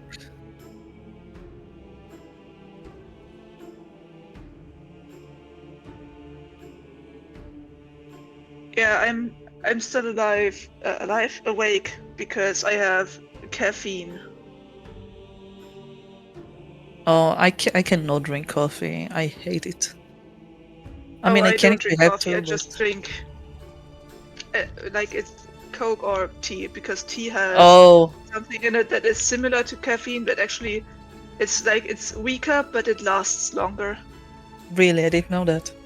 I used to be addicted to Coke, but then I took control of my life, I guess, and decided to stop. But I still miss it. It's like an ex you can't forget. Yeah. Thing is, I like caffeine doesn't make me feel more awake. It just makes it so that I can't fall asleep and get very like jittery and hyperactive, but I still feel tired. Really. Yeah, so I might have ADHD, but that's a theory. I mean, both me and Leif have ADHD. My little brother has it really strong. I don't really enjoy Yeah. coffee, so maybe it's related. Maybe it's the same thing. But Yeah, I just don't like coffee because I don't like the taste. yeah, I get you. I don't really like it bitter.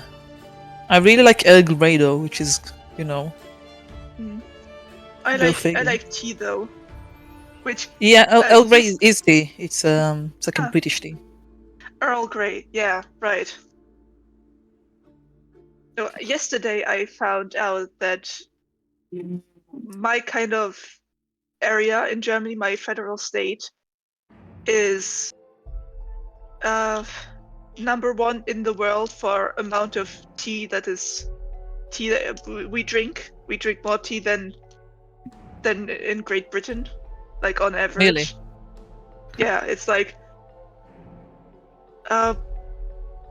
people in my federal state drink 11 times as much tea as an average German. Well, Jesus, that's a lot of tea.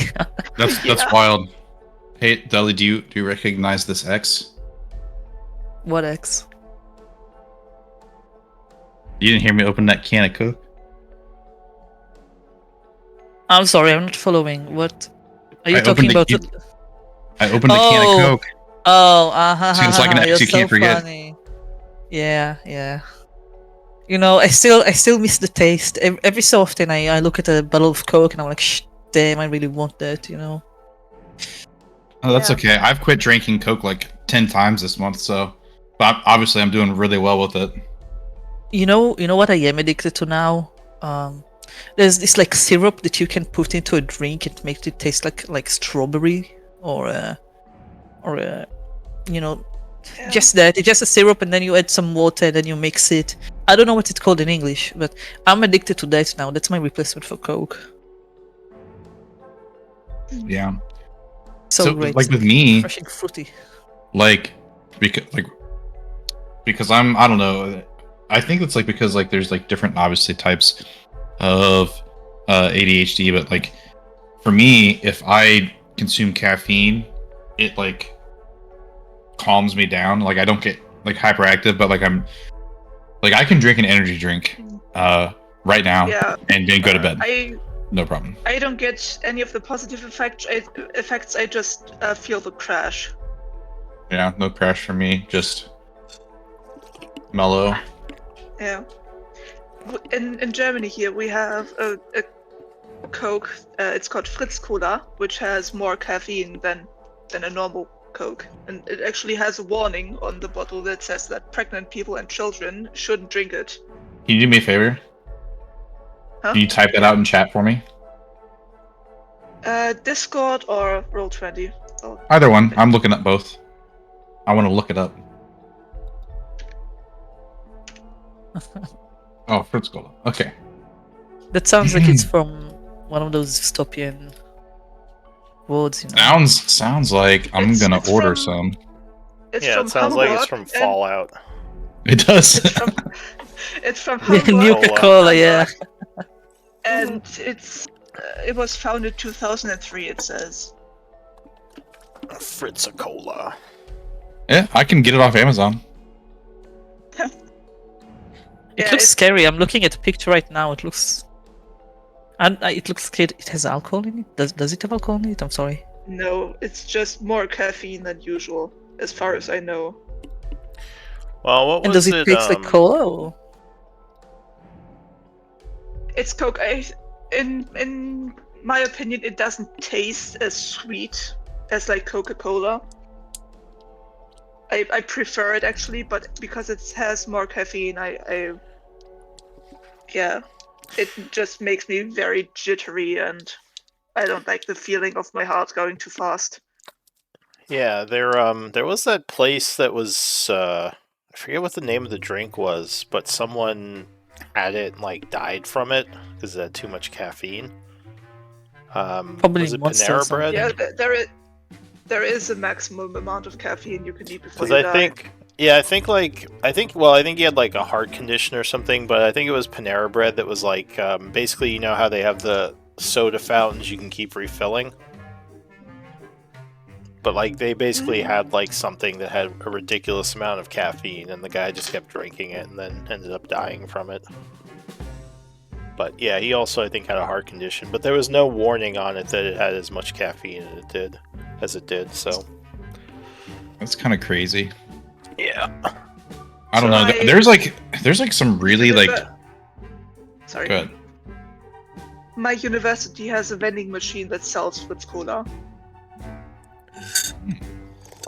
There's like some like really highly caffeinated beverages that you can get in the United States.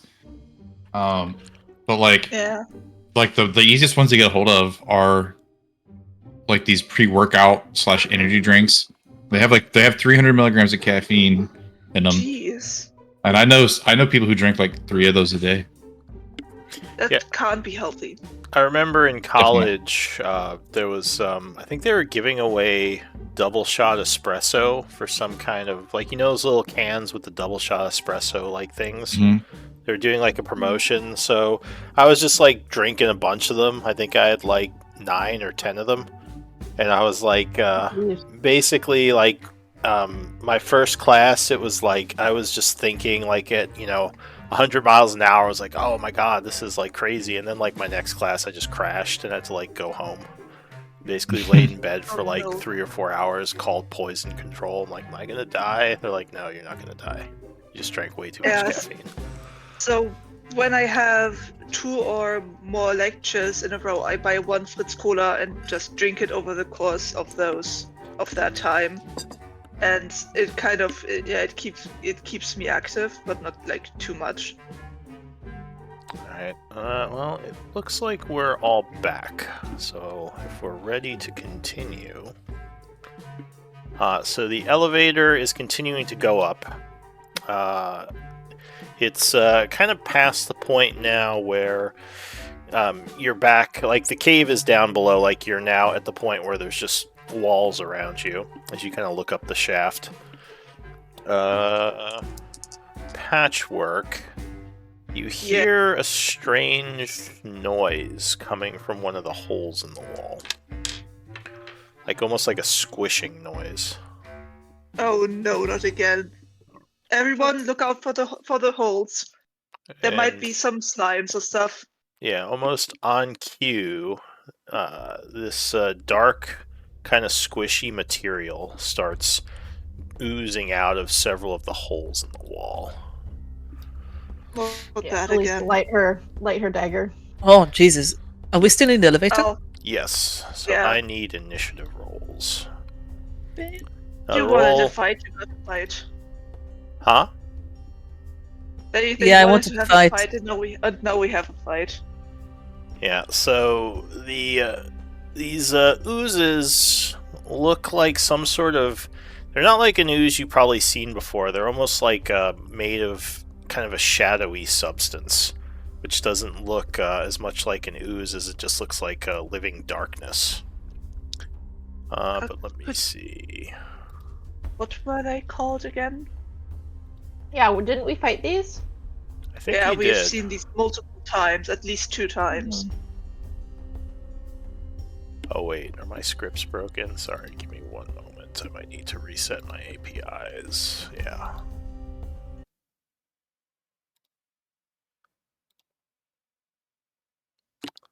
Okay. Restart. So they sort of drop down. Luckily, you are ready, so no one's surprised or anything. I just need to roll initiatives for Kai and the oozes.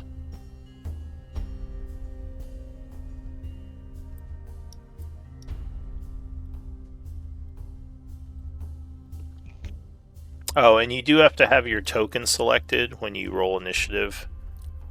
Yeah, I forgot to do that. I apologize. No worries. So yeah, make sure you select your token, then hit the initiative button. It'll put you on the tracker.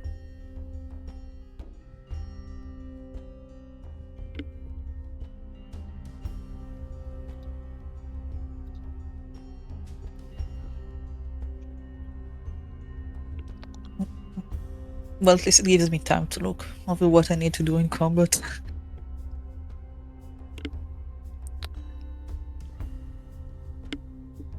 So I think I just need, Angvar and Rondis. Yeah, we both made our thing. I rolled a 21 and he rolled an 18. So you can, if you select your tokens and hit roll again, it'll put you on there, then you can change it to what it should be. Because just to put you on the tracker, you have to have the token selected. Oh, yeah. And then, yeah, you can just switch it over to what you rolled. That's fine. What? It didn't put me up again? I see you on there. Oh, no, there it is. Yeah, I just haven't reordered it yet. Yeah, okay. And Angvar. He also rolled. He rolled the same thing, actually. Oh, I meant just like select the token and hit the initiative, so it puts you on there, and then I can set you to what it should be. Yeah, he's there. Is he? Oh, I see. Okay, never mind. I'm just blind. All right, so I think everyone's on there. So the first act, as these slimes drop in, is going to be Kai. Kai says, "What the hell?" As the slime kind of plops next to him and starts to kind of bubble and move at him. We'll have to go first. Alright, Is it a shadow ooze or is it a void pool? it is a void Hey, Cool. Alright, so Kai is going to calmly check his spellbook, because I have to remember what he can do.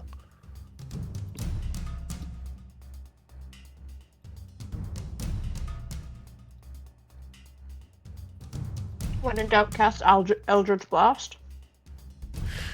Yeah, but he's right next to it, so he'd be at disadvantage. Yeah, but there's one behind. There's one down here that he could probably hit.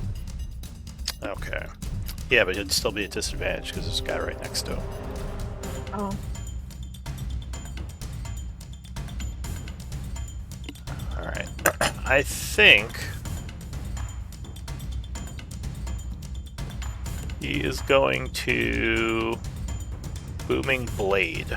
So he pulls out his staff, casting Shillelagh on it. And that, I believe, is a bonus action and a cantrip. So he will then wreathe his Shillelagh in thunder energy as he strikes at this thing. So, Booming Blade. 28 will strike. Good roll there. Doing 11 points of thunder damage.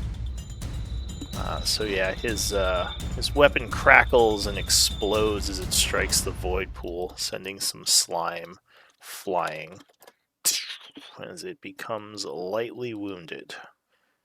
And that is going to be it for Kai. His weapon now sheathed in glowing druidic energies. Alright, Arondis. So Yeah, you see so- south of you Angvar kind of surrounded as these things have dropped to both sides of him. Arendis would. She'd clutch the necklace you saw at the start, mutter something under her breath, and you'd see this sort of like light yellow hue sort of peek out from around her fingers, and you see her get visibly taller. I assume she has space to become large in Yes, so she could, I assume you're doing your giant rune. this. Exactly. So she grows. I can tick it for you if you want. Sure, Might. yeah, go ahead and link it. Alright, so yeah, you would, or go ahead, you can describe what happens. God, I'm huge. You see her get visibly larger and larger until she's even bigger than Angvar, who's a pretty large person himself. And in addition to that, as she kind of increases in size, just let me double check that I can do both. I might not be able to do both. No, I can't. So she just well, she doesn't really know these people, so she just like go to face off against this guy. Can I reach him from over here? No, he's too far away, right? Yeah, I don't think... Does your reach increase to 10 feet when you grow? I think you just It become just says bigger. that my size increases, so Yeah. I don't think the reach. So yeah, that wouldn't give you reach. And if you move, the one to the north would get an opportunity attack. This guy? Yeah, because he's Oh yeah, because I'm technically 5 next to you. feet. Yeah. Then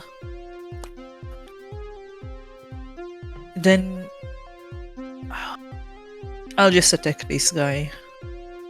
Alright, so you hope Actually, Angvar... no. Yeah, No, she'd go after Angvar. alright. She'd risk it. So the creature will bubble a bit as it sends a pseudopod flying out at you. Luckily, it is not quick enough and you jump out of the way, avoiding the attack. Hell yeah. Not even minding the attack that she nearly got. And that... I forgot my own character's name. Rindis would take out her blade and go immediately for a stab attack against this creature to her left, I suppose would be technically. Alright, so you come in stabbing with your blade. Go ahead, give me a roll. Oh, that's such a bad roll. Alright, so luckily this creature is not very mobile, so 12 would strike it. Its AC is 8, so I think you can only miss with a 1. So go ahead and give me a damage roll. Why do I roll so bad?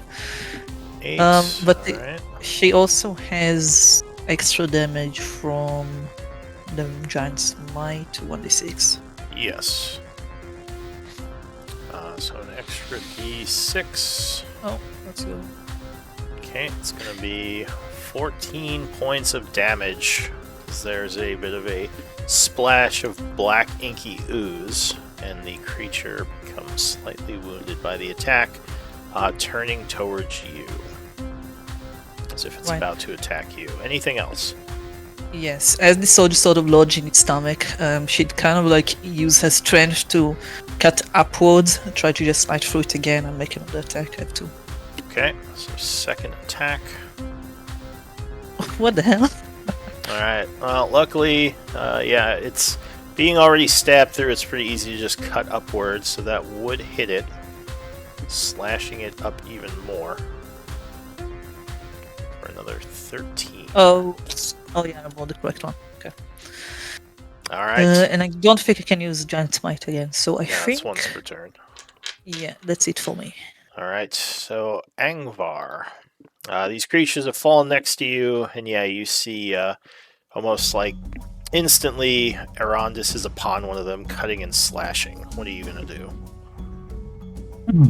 I am going to look to my the other direction, the one that she is not attacking, and I am going to use my bonus action to enter rage. Alright, what does your rage look like, since they haven't seen it before?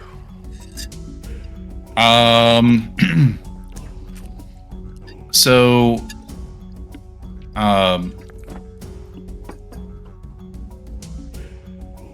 I really hadn't worked out what that looks like, to be honest with you. Alright, so maybe just like a standard, like you kind of roar and like yeah, so fire in your eyes type thing. Yeah, I'll have a better description of it next time. So from there, I will attack with my battle axe. Alright, so you lunge at the creature, viciously slashing. Yeah, 14 will land. Gotta love these rolls. Right. And with my rage, this will be +3. Man, crappy rolls. Alright, so 8 plus 3 would be 11. You cut into this thing, sending a bunch of oozy ichor around. And then since I don't know, I have mastery on the battle axe, so I don't know if these can be toppled. What does topple do? Go ahead and link it. Oh, and just FYI, this is the rage marker. Okay. Where is it now? Oh, right. It's, am I blind? Oh, there it is. Haven't seen that one in a long time. Alright, so topple. It just No, knocks these them into things prone. are immune to prone, so that would not affect it. I kind of figured that would be the case. Just kind of jiggles around a bit as you like slam against it. Mm-hmm. Blub, blub, blub, blub, blub. Okay. Alright. Yep. No problem. I will continue and attack again with the battle axe. Alright, second attack. There we go. Yeah, that will land another cut. Spraying more ooze onto the wall for 11. I assume that doesn't have the 3 worked in. So yeah, It doesn't, no. Alright, so this creature now is moving to attack you. Anything else? Nope. That'll be good. Alright, so from above you, there is another squishing noise as another one of these things falls up from much higher, taking some damage from the landing. Blub, blub, blub, blub. But that is all it can do for its turn, as it used its movement to dash to get there. Patchwork. Well, sorry, I need to read up what story from. Bonus action, I will expend one use of. Yeah, my English is leaving me. One wild shape for a starry form archer. Okay. Bonus action. So you start to, I guess, sparkle, right? It's your body becomes luminous, your joints glimmer like stars, and glowing lines connect them as on a star chart. Oh, so like This almost like a form- constellation. Also, yeah, this archer one has like constellations on the arms, and also bright light in 10-foot radius and dim light for an additional 10 feet.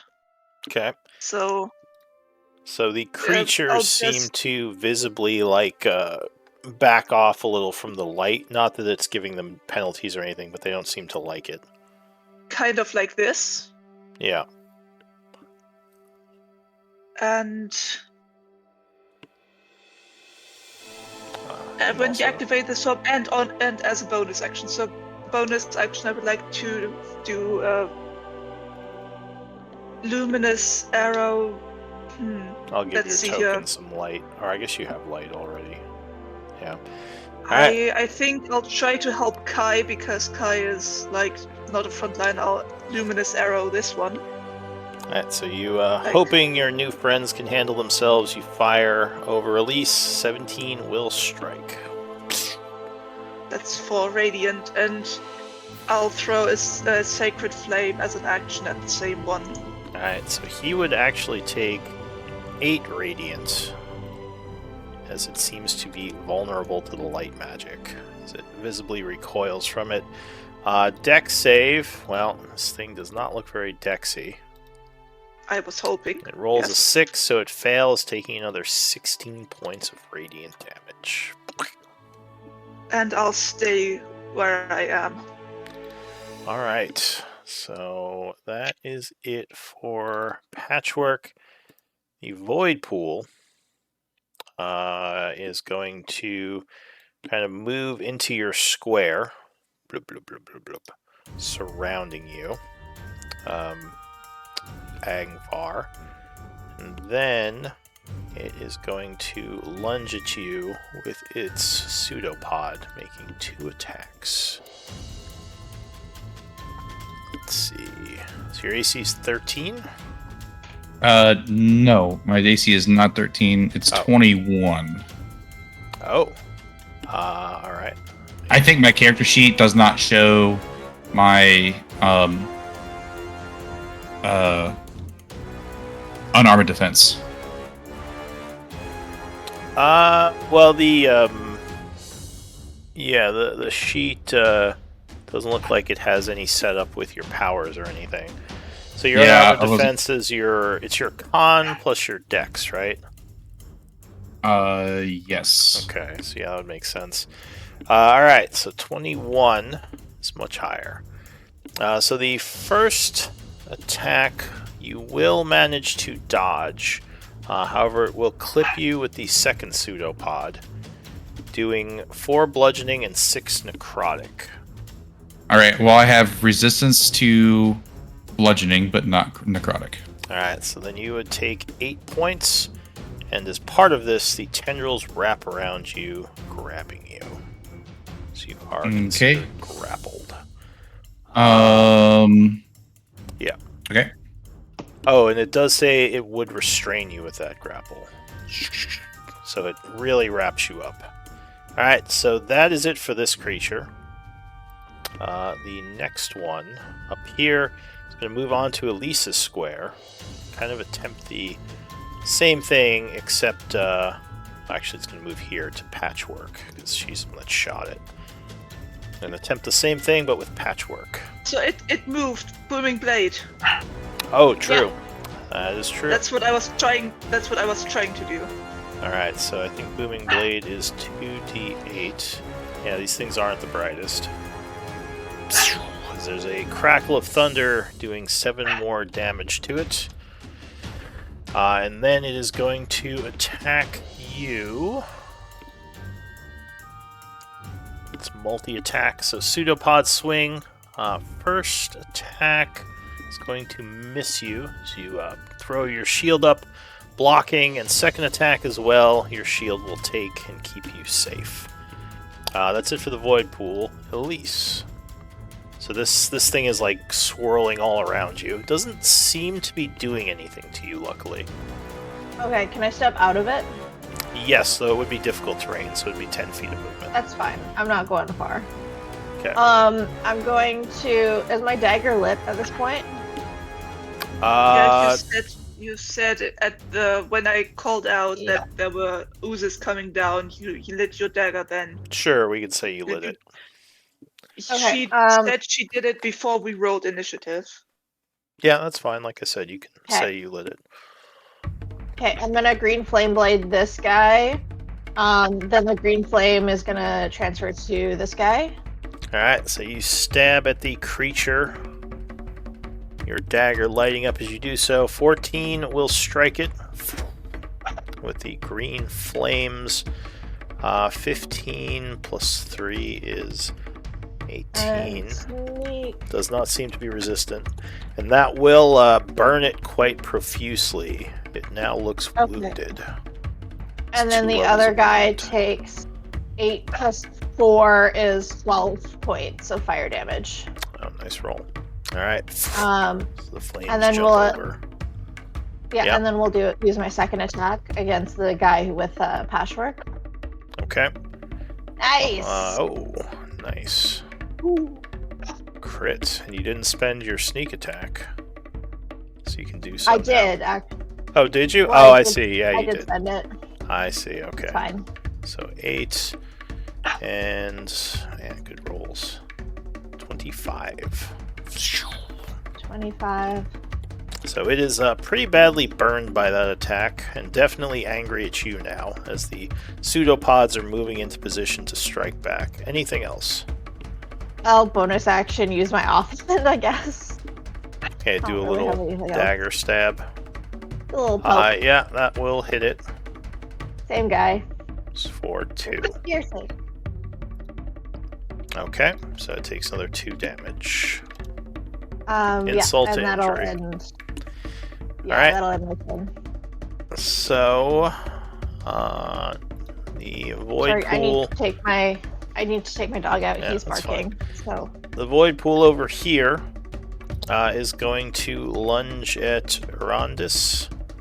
Unhappy. He that would she- have disadvantage Oh, with your with the sap. I forgot to say it back then because I'm getting used to the 2024 rules, but yeah.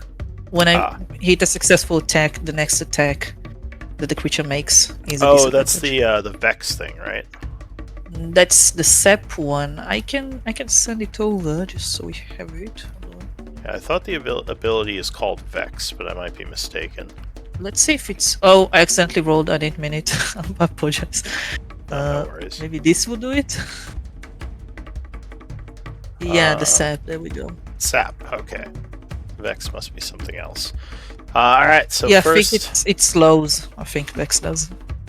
Okay. So first attack disadvantage.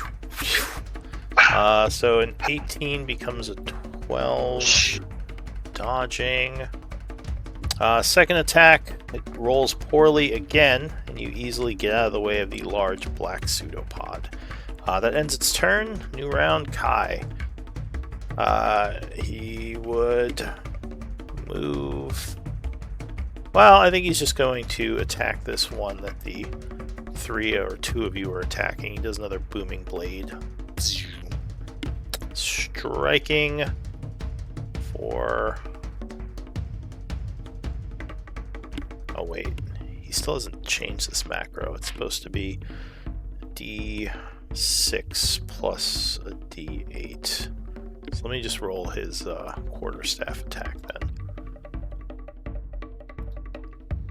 Okay, plus 4 plus 4. So 10 points of damage as it is splattered more, becoming even more wounded. Alright, that's it for Kai or Arondis. Right. Let's see if I can somehow help my guy.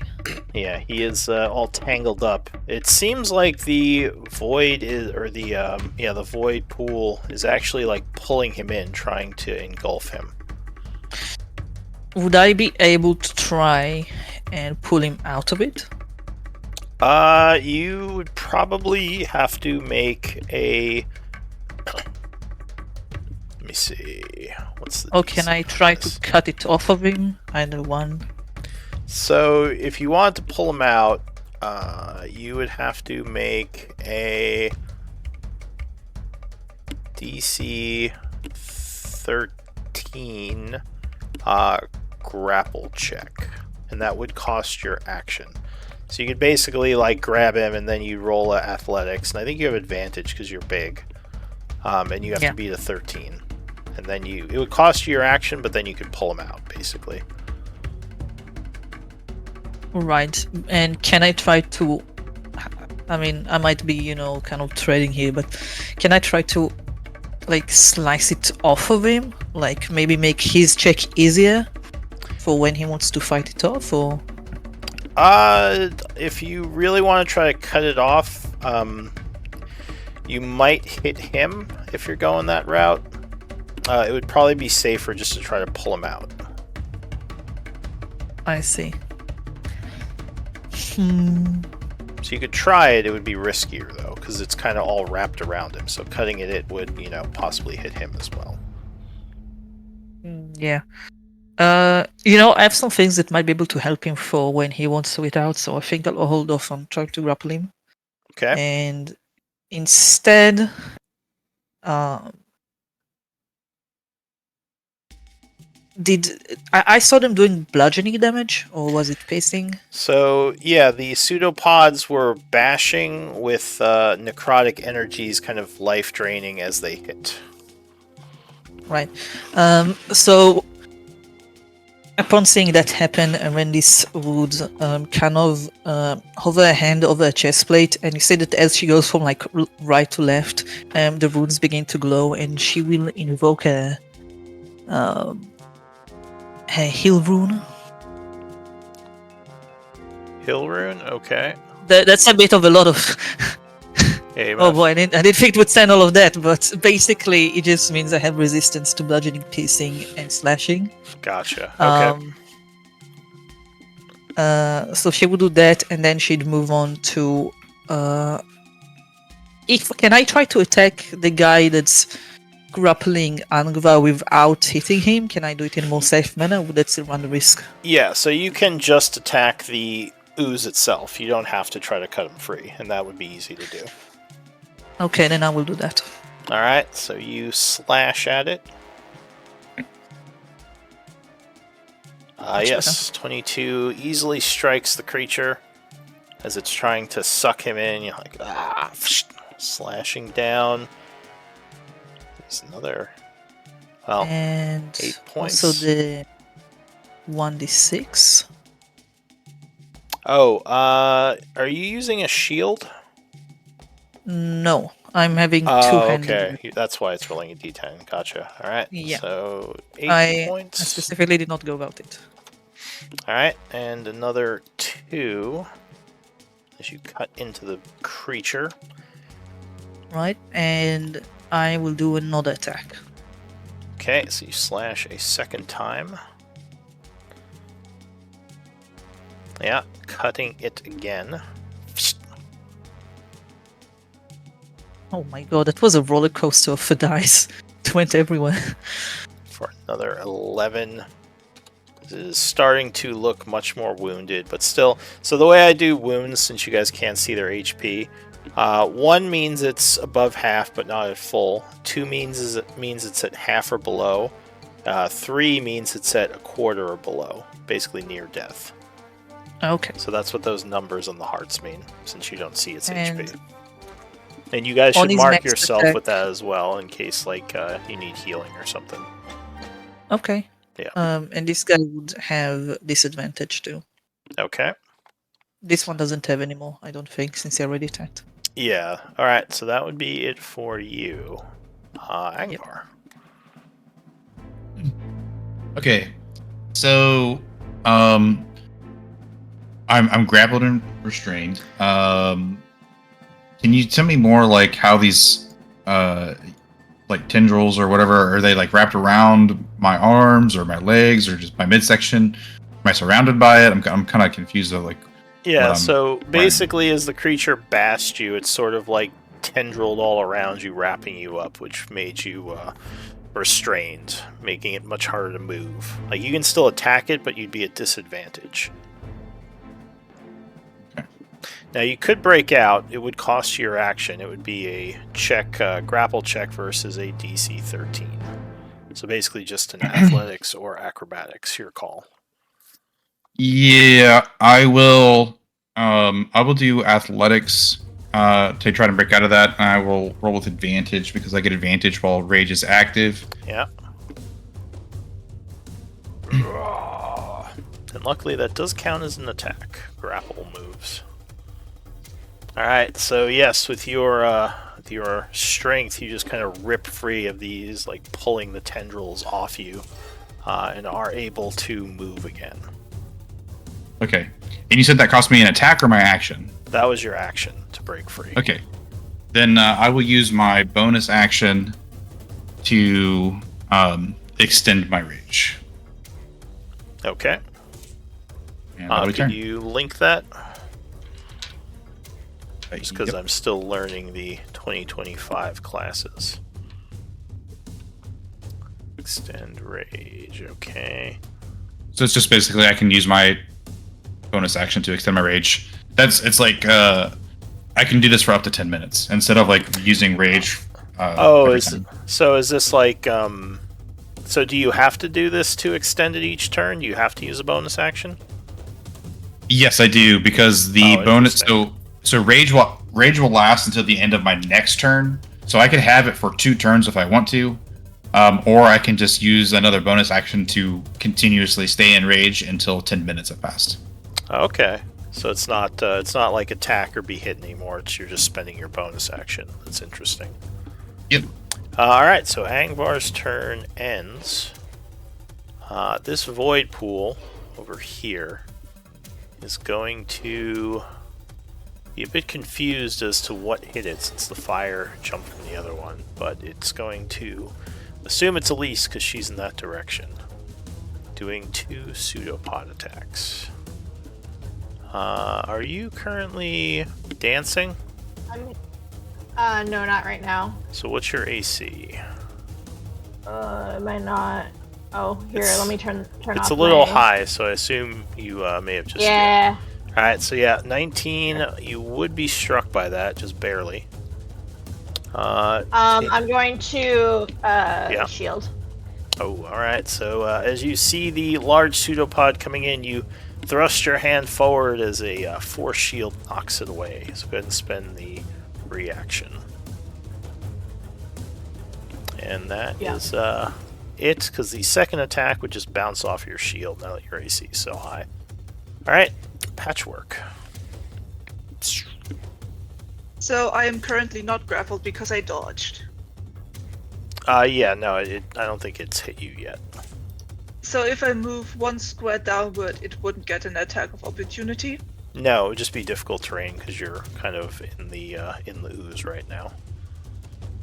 Oh, right. I would like to move to down here because I can see our new ally down there is in trouble.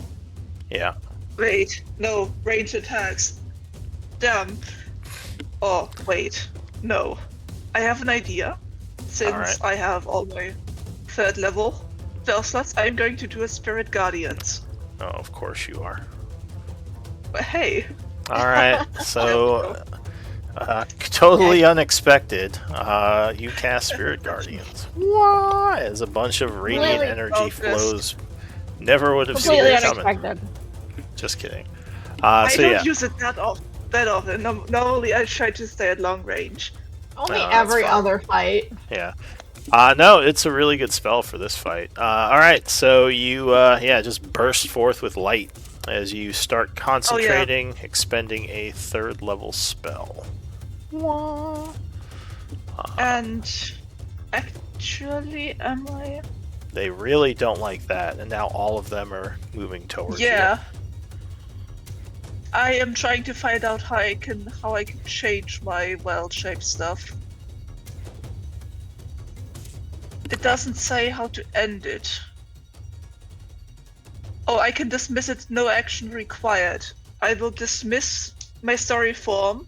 I Okay. will let go of the archer, and instead I'll take the dragon. Alright, so you spend another shapeshift. Yep, that's all my shapeshifts of the day, but now I can... You can maintain easier.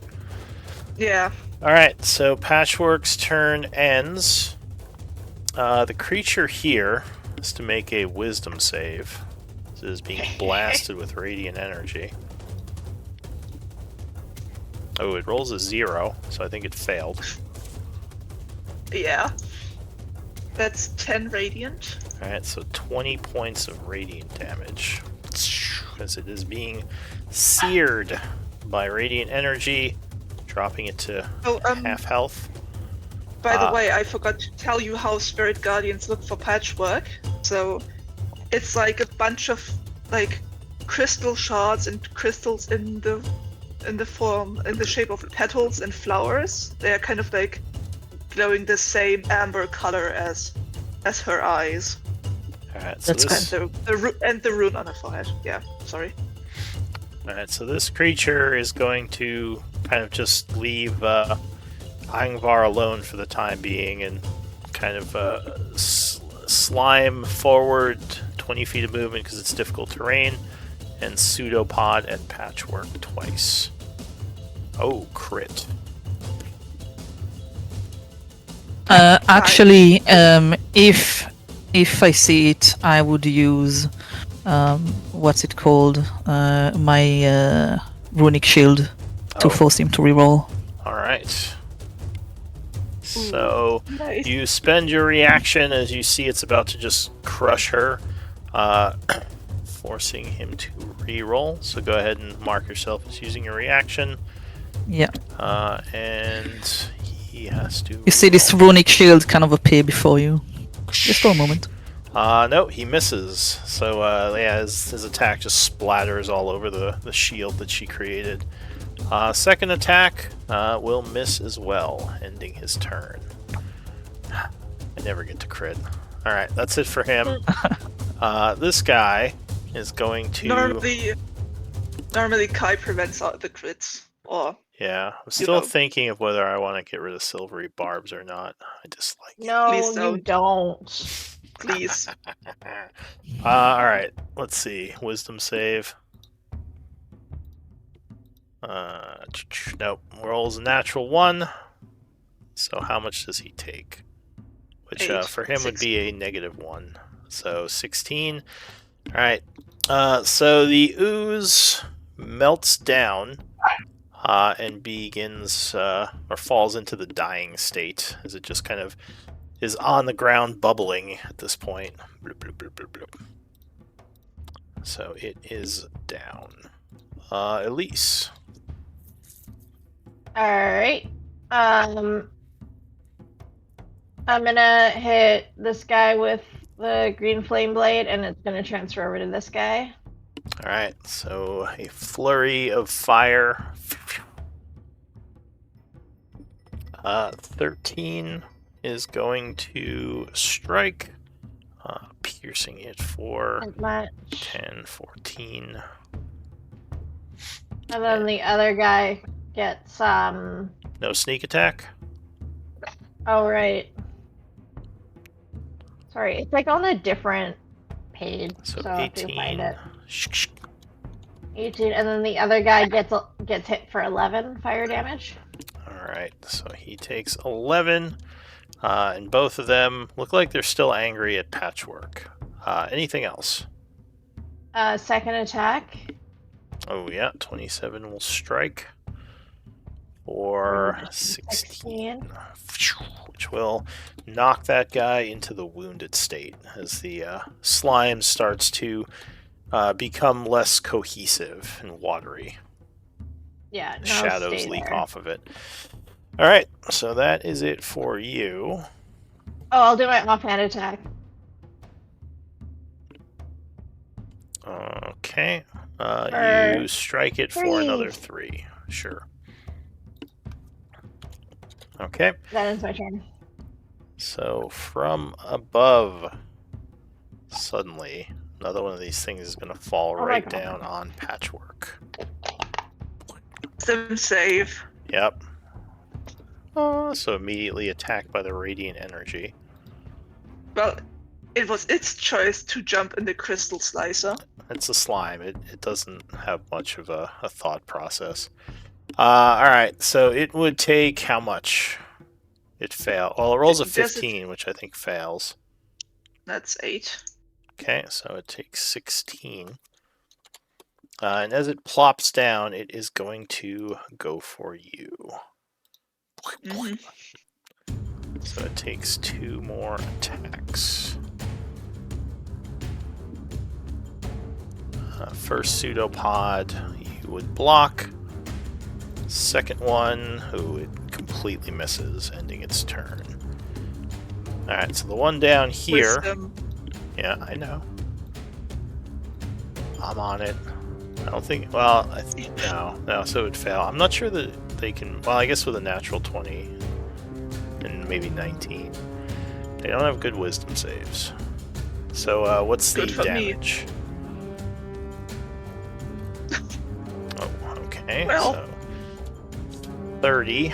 Because you just fry the thing, putting it to 2 levels of wound. It's going to go 10, 20, kind of curling around Arondis and attacking Patchwork as well. Oh, one of the attacks will strike you. 21. Yep, that hits. That's my AC. So 4 bludgeoning and 6 necrotic, and it is going to wrap The around necrotic you. is the necrotic is half because of my armor, so that's 7 in total. Alright, so 7 points of damage, and you are grabbed and restrained. Alright, Yeah. new round. So, by the way, so because of the dragon, that goes up to 10 plus 3. Oh, for So your... I make my save. Yeah. Oh, because it sets it to 9 for concentration checks, right? Yeah, I can treat a roll of 9 and below as a 10, so my minimum roll at the moment is 13. Alright, so the only way they can mess you up is if they damage you a lot. Alright, Yeah. so you maintain concentration. That was probably a good move to take that form. That's Alright, why I did that. so Kai, finally freed of melee attackers, is going to send some Eldritch Blast down at this guy. So, striking twice, And nothing happens. And he says, "Oh shit, they're immune to force damage." And that would end his turn. Herondis. Yeah. Wow, we're kind of getting swarmed here, aren't we? Well, you've What killed do you one mean of them. we?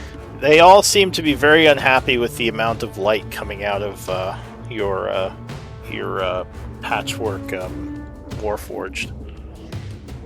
What do you Yeah. mean we are getting swarmed here? Is she like currently inside one of them? Yeah, I so am- one of them is yeah. like wrapping around her, trying to grab her, and so far, like she's holding it back with her shield.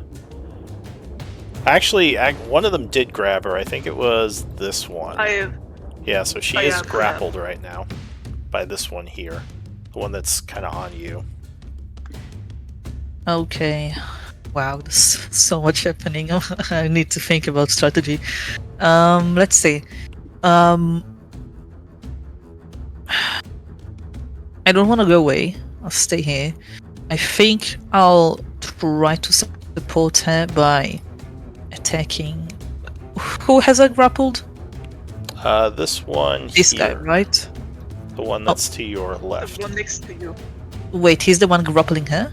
Yes, he did his pseudopod and Breach. smacked her and like wrapped around her I see. basically. Then I will attack him. Okay. Ah, so you cut at him. Exactly. That's exactly what I say. Alright, yeah, 15 lands a hit. Slashing the slime. And I will actually, because I have Tactical Master, instead of actually, see, no, I will keep it at sap. We'll do sap. Alright, so the creature then- has disadvantage on its next attack. A 1d6 and It's another. 2.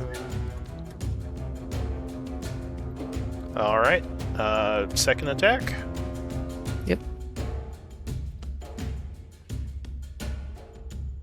So yeah, you slash it again, cutting into it for another 14. Which, And yeah, I will, seeing as he's kind of hurt, I will turn my attention onto. Is this guy still fighting Angva? they are all trying to get patchwork now because of all the I see. damage So- he's putting out. I will go after the one that's kind of inside of her. I will turn my attention to him, and I will do. I don't remember what it's called, but it's the thing that allows me to have another extra attack. Action surge. There we go. Oh, action surge. I think that gives you another 2 attacks Oh, it does. because it gives you a full round of attacks, unless they changed it in 5.5. And you can Let's link it, see what see. it says. Yeah, what is it? I just saw it. On your turn, you can take one additional action. So technically, yeah, I can take. Yeah, so that'd another be 2 2 attacks. attacks. I think. Yeah. Okay. So you start moving much quicker. Doing Yep. another 2 slashes. Yeah, 28 strikes it. And this is this one still? No, I'm attacking this one now. The one that's inside of her. Okay. So she is cut for, or the creature is cut for 8 on your third and fourth attack. Yeah, that would strike as well. Actually, I should mark this guy as wounded, or partially wounded. Doing another 11, giving him disadvantage now as you just spin around, cutting and slashing all around you. Anything else? I do have. Oh no, it's actually my bonus action, is it? Yeah, then I don't have anything else. Let me just double check that it is a bonus action to activate the thing. Action surge. No, it's not a bonus action, so I still have my bonus action. What can I do? As a fighter, you only really have second wind, I think. There may be a couple of rune things you can do. But Yeah, I do have a room thing I can do. I don't know if it's worth doing it right now. Cause well, you yeah, you know. Yeah.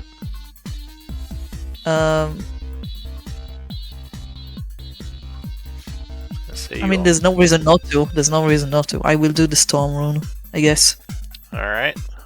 So there is another rune that lights up. Remind me, what does that do?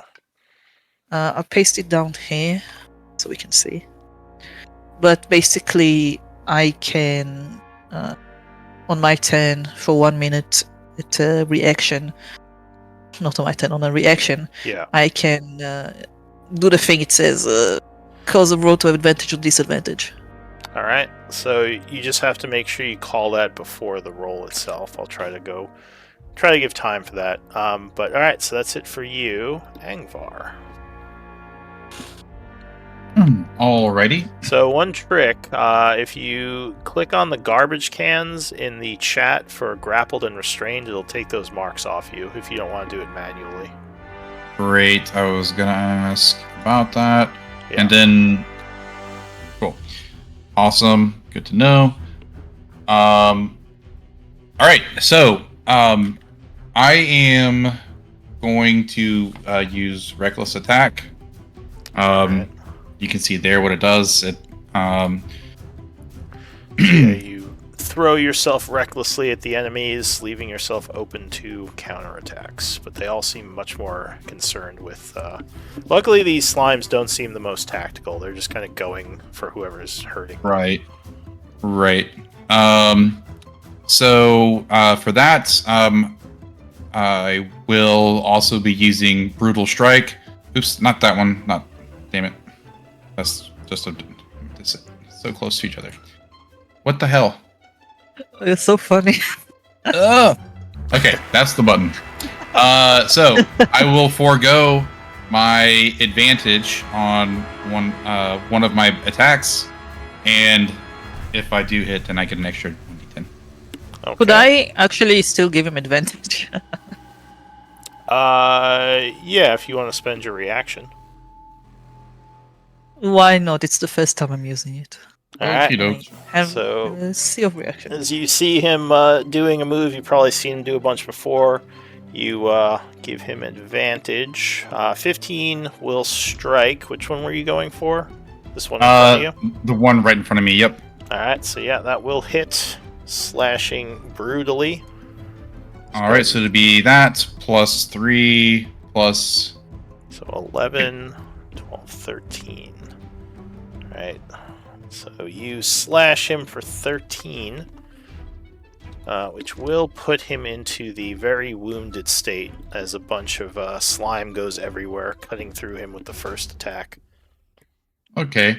And have I ever encountered anything like this before? I'm gonna say probably not.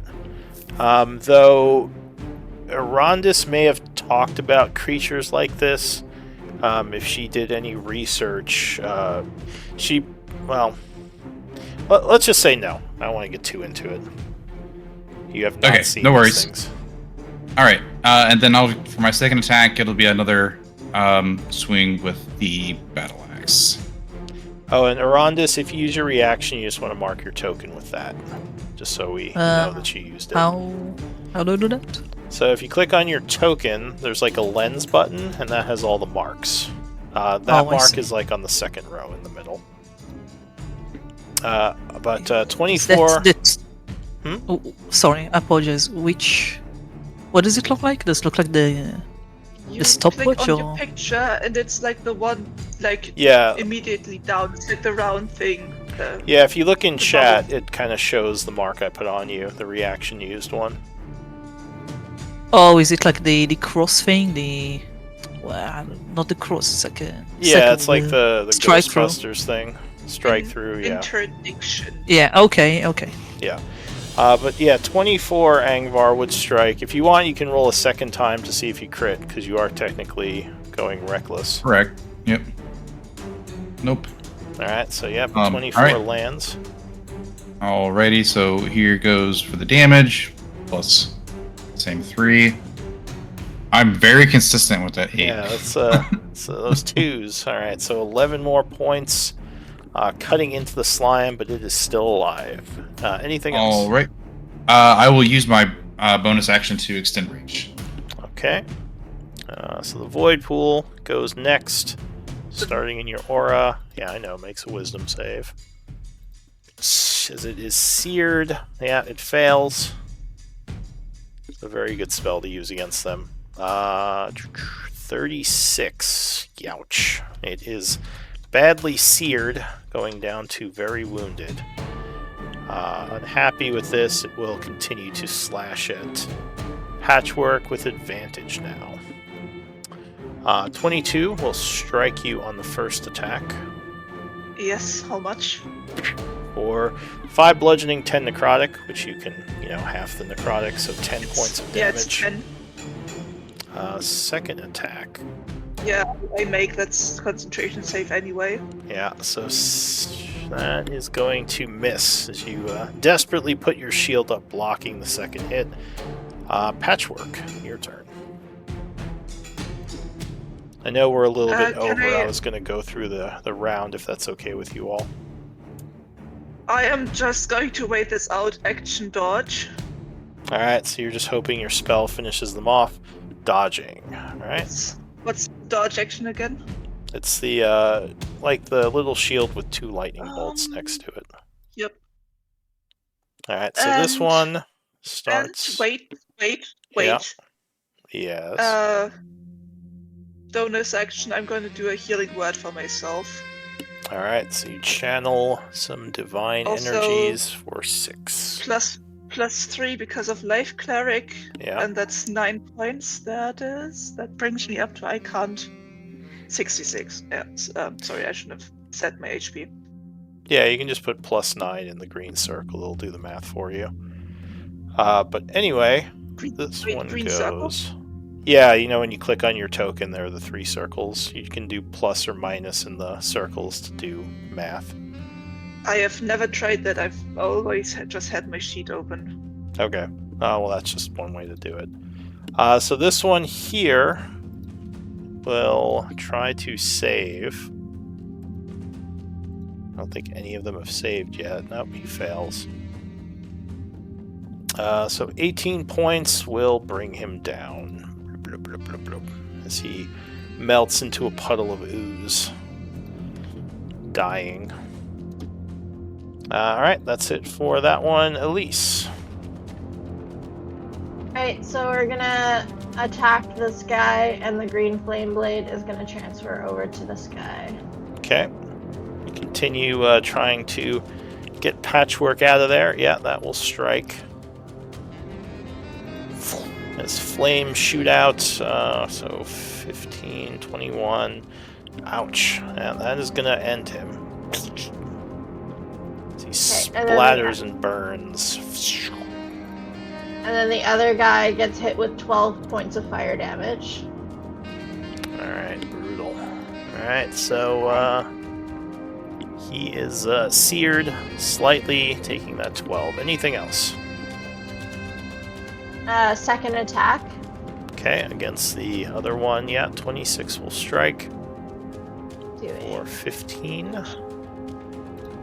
Yeah. Which will and put then him we will wounded. Offhand. Oh, well, look at that. For 2 piercing. MVP crit. Yeah. Alright, so that is it for you. The Void Pool. Once again, starts in your aura. Wisdom save. What's the DC? Sorry. 16. Oh, no, he just failed it. 15 would not make it. So, how much does he take? Alright, 14. Alright. He will continue to beat on Patchwork. Not liking all this light. 24 is going to strike you, yes. I assume, with the first attack for 9 and 5. So that would be 4 and 5. So 9 damage. Wait, no, the bludgeoning is normal. The necrotic is halved. Yeah, so it would be 4 necrotic, 5 bludgeoning. So 9. 9 points. Yeah. Second attack. Oh, 20 strike. Oh, wait, would that strike? 20 misses. My AC is 21. Alright, that's it for the Void Pool. The one grappling you Let's see. Wisdom save. He is seared. Nope, fails it. 12. He is going to pull you deeper in. Yay. And you feel some sort of almost like a singularity. Realizing that he might be trying to pull you into the astral plane. Or the void. Oh. You should No, not probably the get out astral of plane, that. the void. Which, the void would be very bad if you were pulled into it. It's like instant death, basically. But he doesn't actually hit you, he's just pulling you closer. So that's it for him. New round, Kai. Oh, that's me. He's gonna Elder Flash. No, it doesn't affect them. He's going to come over and use his Alright. booming blade. Wow. He does not have that macro set up right. That would actually hit with his bonus. Because he would have another... Or wait, yeah, because he had proficiency. So that would strike... Doing... 3 and 5, 8 points of damage to this thing. And doing his booming blade effect. Alright, that is it for him. Oh wait, we hit a new round, didn't we? So Yeah. at this point, we should probably end because we're a little over. So usually at the end of the game, No, let's do one more round. No. Usually at the end of the One game, we more. do MVP votes, where you whisper me a vote for who you think is MVP of the game. It could be for whatever reason you want. You just can't vote for yourself. And I'm going to give some insight points to all of you for the good RP between you when you first met. So you can all get at least one insight point for this game. Alright, is that like inspiration? I think I read about it a little bit, but... Yeah, so you can have up to 10 of them, and basically you spend them to gain +2 to a roll per point you spend, and you can spend up to 3 points on one roll, gaining a +6. You just have Okay. to say it before you roll. Okay. So do you know how to whisper me? Not in Roll20.